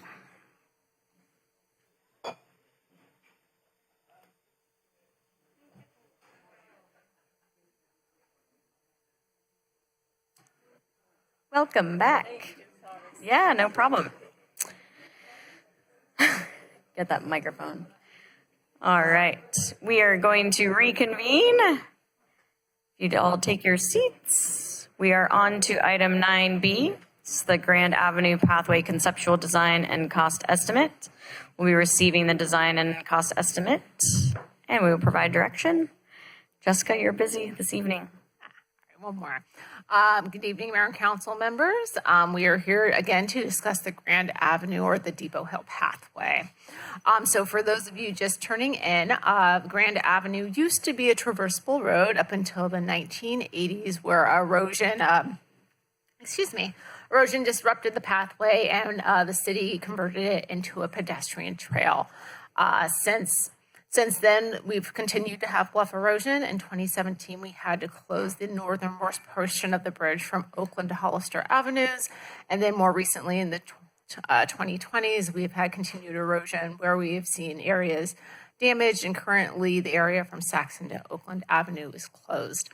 The last time we discussed this in October of 2025, Council directed staff to look into a conceptual design alternative for the continued use of this pathway.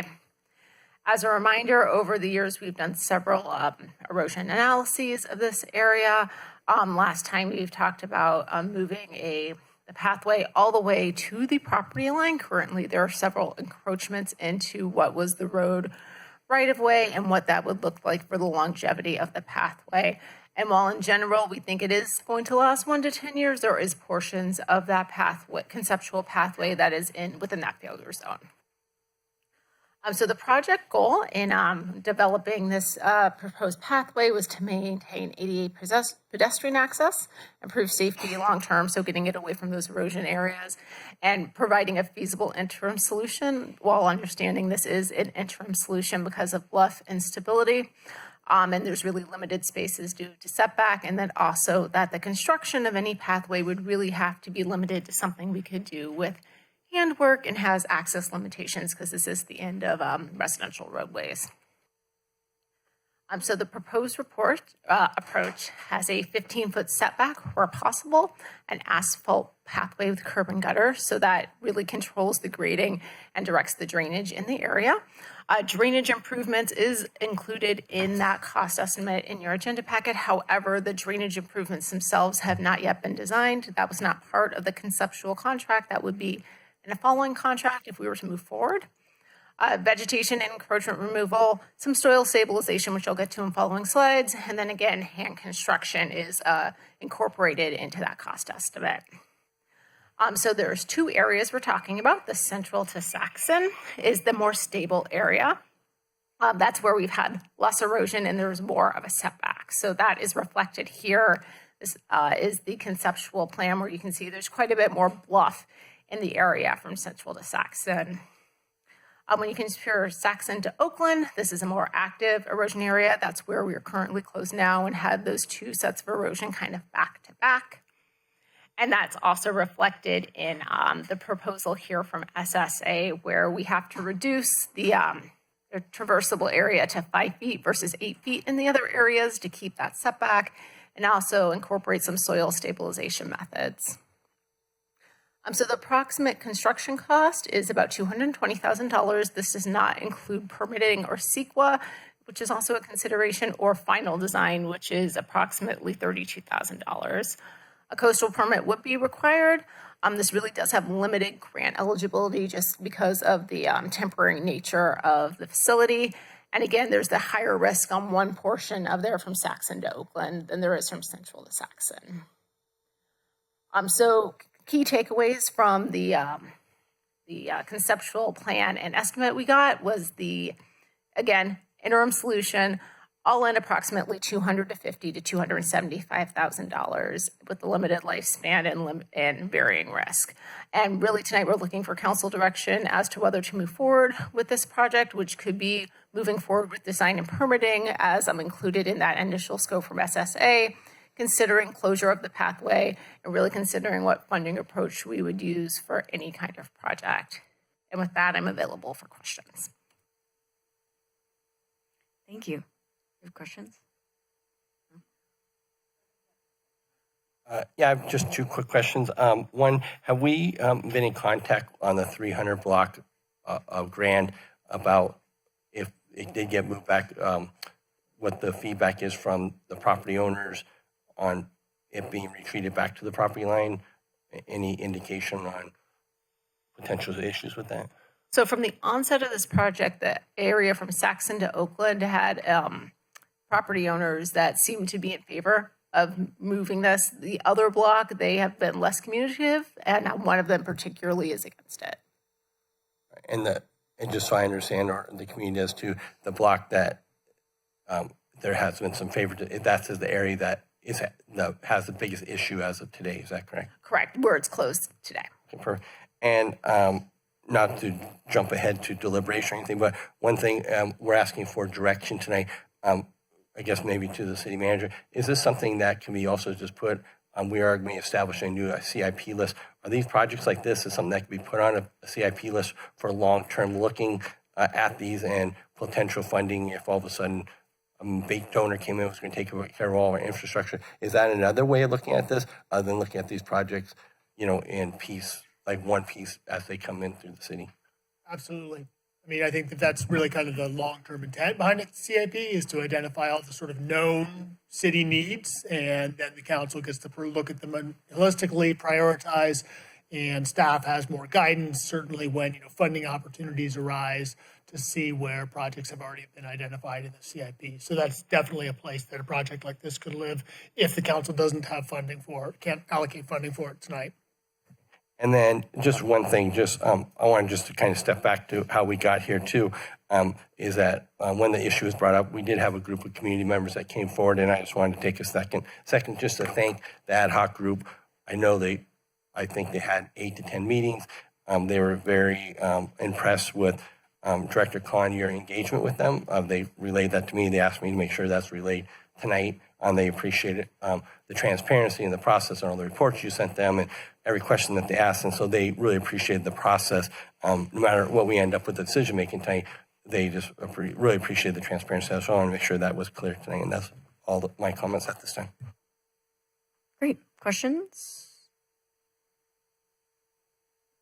Yeah, I'd like to hear more about the funding. Did the ad hoc committee come up with any suggestions, or were they just pushing it back onto the city? Was there any talk about that? Not specifically. The ad hoc committee did say that they looked into other erosion control quotes for their private properties outside of this project. We did talk a little bit about that this wasn't really a grant fundable project and that this would have likely be local funds, but I don't recall speaking directly about their ideas for funding the project generally. And the last question, was there enough outreach to everybody affected in this area to get their input? So the property owners that had not already been engaged were contacted, yes. Thank you.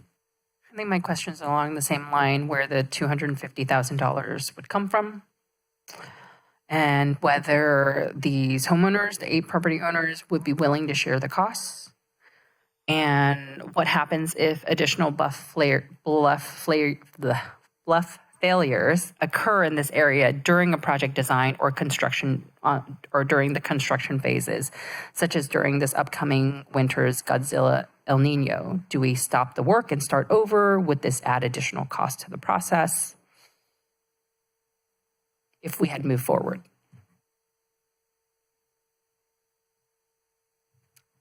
I think it's difficult to speculate about sort of how the city would proceed should, project conditions change. Usually the goal with a project like this would obviously be not to be building it during the winter. I think that would be inadvisable.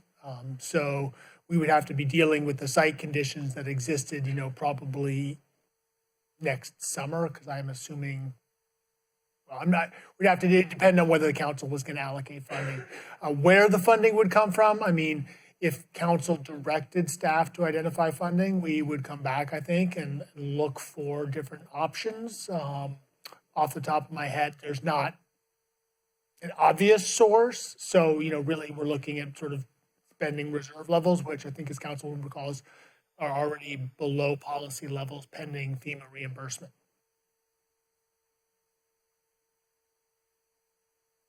I don't have any questions at this time. Any other follow-ups before we go to public comment? Good. All right. Anybody that wished to speak on this item? Feel free.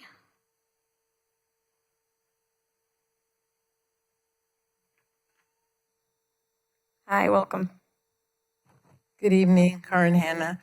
I just have a really quick question. If you proceed with this, the place where the property owners have encroached onto the public land, do they pay to remove that, or is that part of the $250,000 is taking all the fences and crap that they put in there away?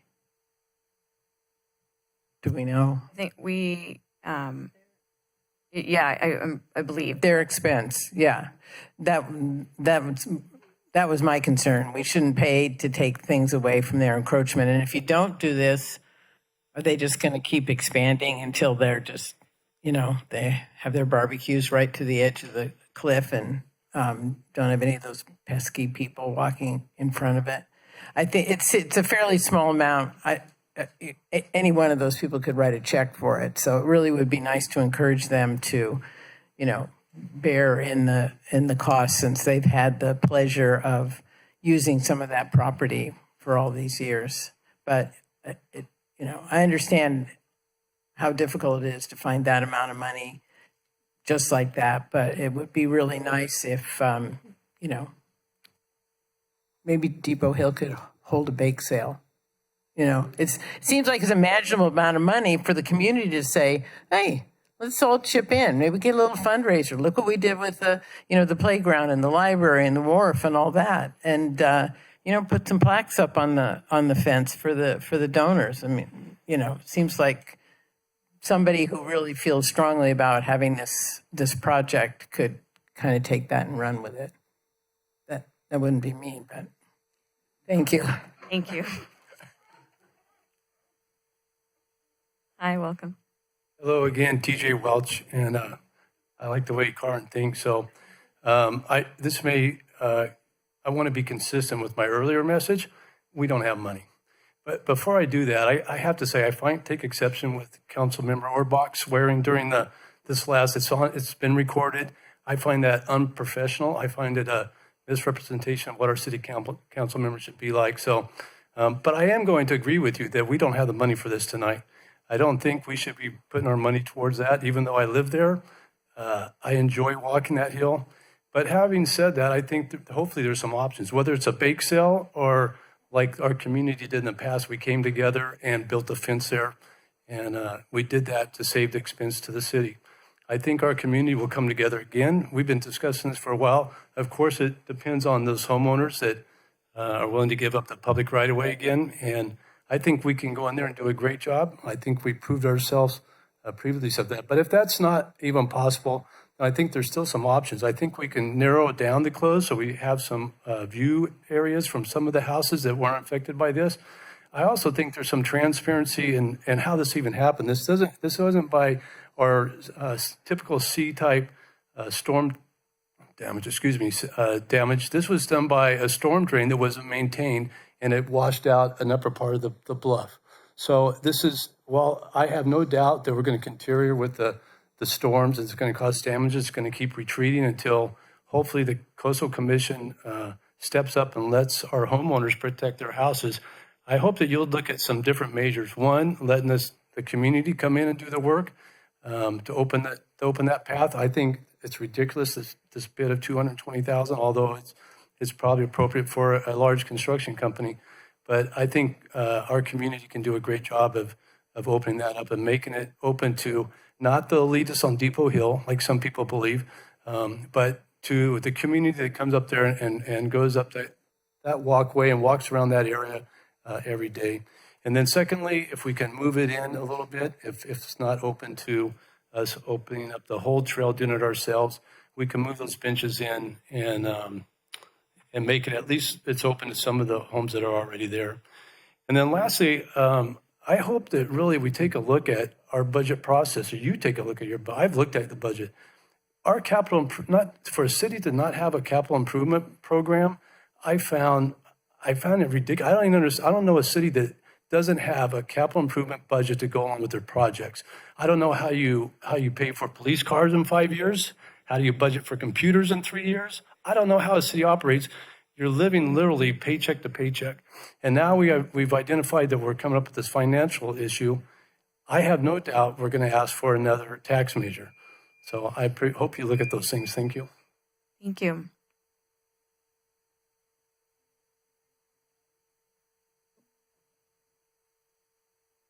Any other speakers? Oh, he was coming up. Okay, seeing none, we'll come back to council for deliberation. I'll start with Mr. Clark. Are we ready for a motion?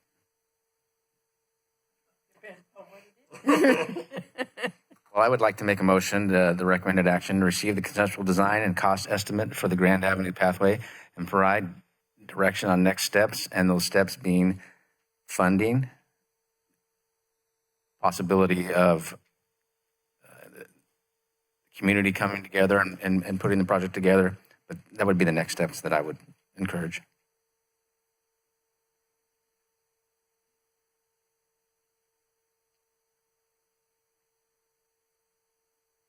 Maybe elaborate on the funding. Well, the next steps to the staff would be to look for funding.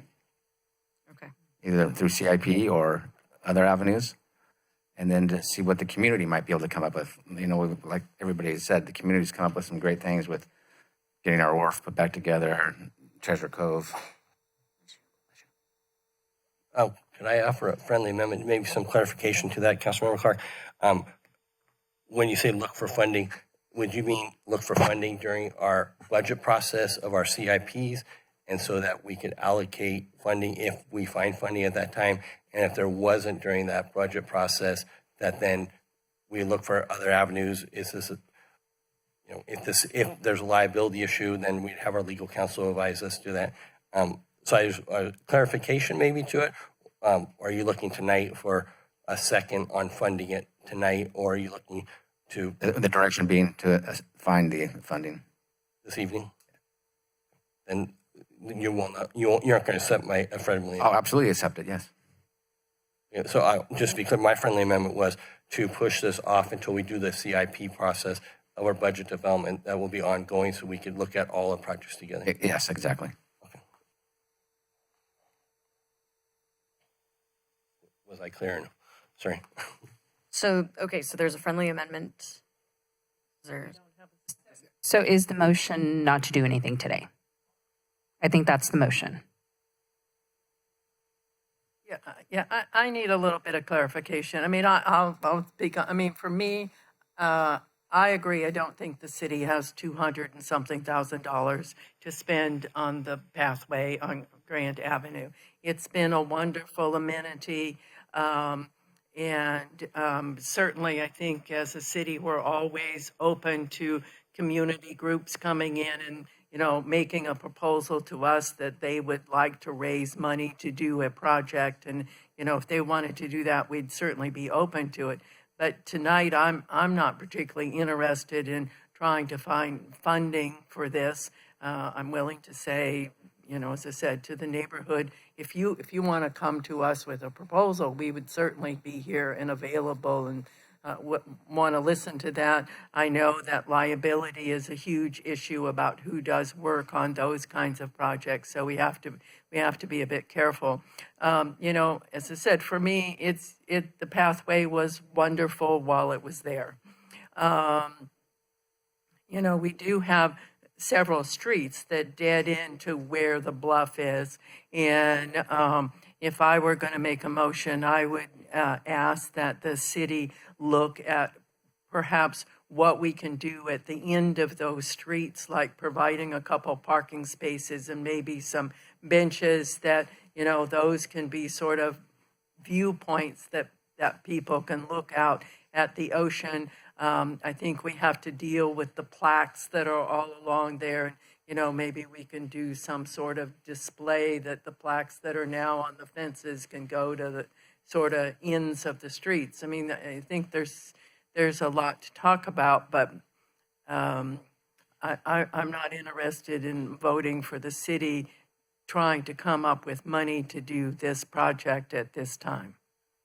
I think what the amendment was to push it off and to have it during the CIP process. So just so it's identified as, I think it's important, well, my point was, it's important to make sure that we're tracking what these needs are of the city, even though they might be on a C project that might never be funded, but just so they're always identified so that they were heard and there's a way that they've just been tracked. But I concur with your other comments. So. And that's what I was looking for, yes. I agree with Councilmember Westman in that, you know, coastal access is really important and fiscal responsibility is also really important. And I do not think spending the $200,000+ to relocate the path is responsible, given, you know, it may last just 10 years. With that said, I would agree with a motion to move forward to make kind of end caps as viewpoint areas for our community with benches, with binoculars, whatever else, just so our residents can still enjoy the Monterey Bay. That, I think, is a great idea. That's what I would like to see put in the CIP. Because I mean, I don't think we want to put in, thank you. I don't think we want to put projects in the CIP that really are not going to be realistic in the future. And, you know, I'd love to see that pathway back there, but Mother Nature is moving along and taking its course. But I would like to see putting in the CIP doing something at the ends of the streets to, you know, sort of improve public access on the bluff there. Well, again, I was looking forward to all the work that has been done and giving the people the opportunity to see this project through, but lacking the funding, just trying to get a different avenue to get to the funding. Yeah, and I agree with everybody. I hope somebody will decide to raise money to pay a contractor to do it, but they would need to do that outside of us, and we'd cooperate and help in any non-monetary way we could. So there wasn't a second to Joe's motion, so can I make a new motion? I would like a motion, I'd like to make a motion that we direct staff to include in our future CIP budget doing some improvements to the streets that dead into the bluff to provide public access and enjoyment to being on the bluff and viewing the ocean, and that the city directs staff not to look for any kind of general fund or revenue for the city to pay for the cost of putting in the pathway. I second that. Clarifying question. Does that mean we're no longer going to look for any pathway at all? We're going to scrap the pathway plan with your motion? Well, I don't think we should do any more, spend any more money on the pathways. I think there's a section of the pathway that people still walk on it, and as long as it's there and people can still walk on it, they ought to be able to do that. But I'm not in favor of spending more money trying to extend the life of that pathway. One more clarifying thing, I think we heard from the community, if somebody came forward with $500,000 and they wanted to pay for it, so Absolutely. I mean, yeah. I'm just worried about the city spending money. I am too. So I'm just making sure that we're not, in your motion, is not cutting off that there can never be a pathway there. If it can be a pathway, somebody else want to pay for it. Correct. Okay, well, that's great. Are you okay with that? Seconder? Great. Can we have a roll call, please? Councilmember Clark. Aye. Councilmember Orbach. Aye. Councilmember Westman. Aye. Vice Mayor Jensen. Aye. And Mayor Morgan. Aye. Passes unanimously. That'll take us to item 10, adjournment. Thank you all for attending today. Have a great night. Take care of yourself and others.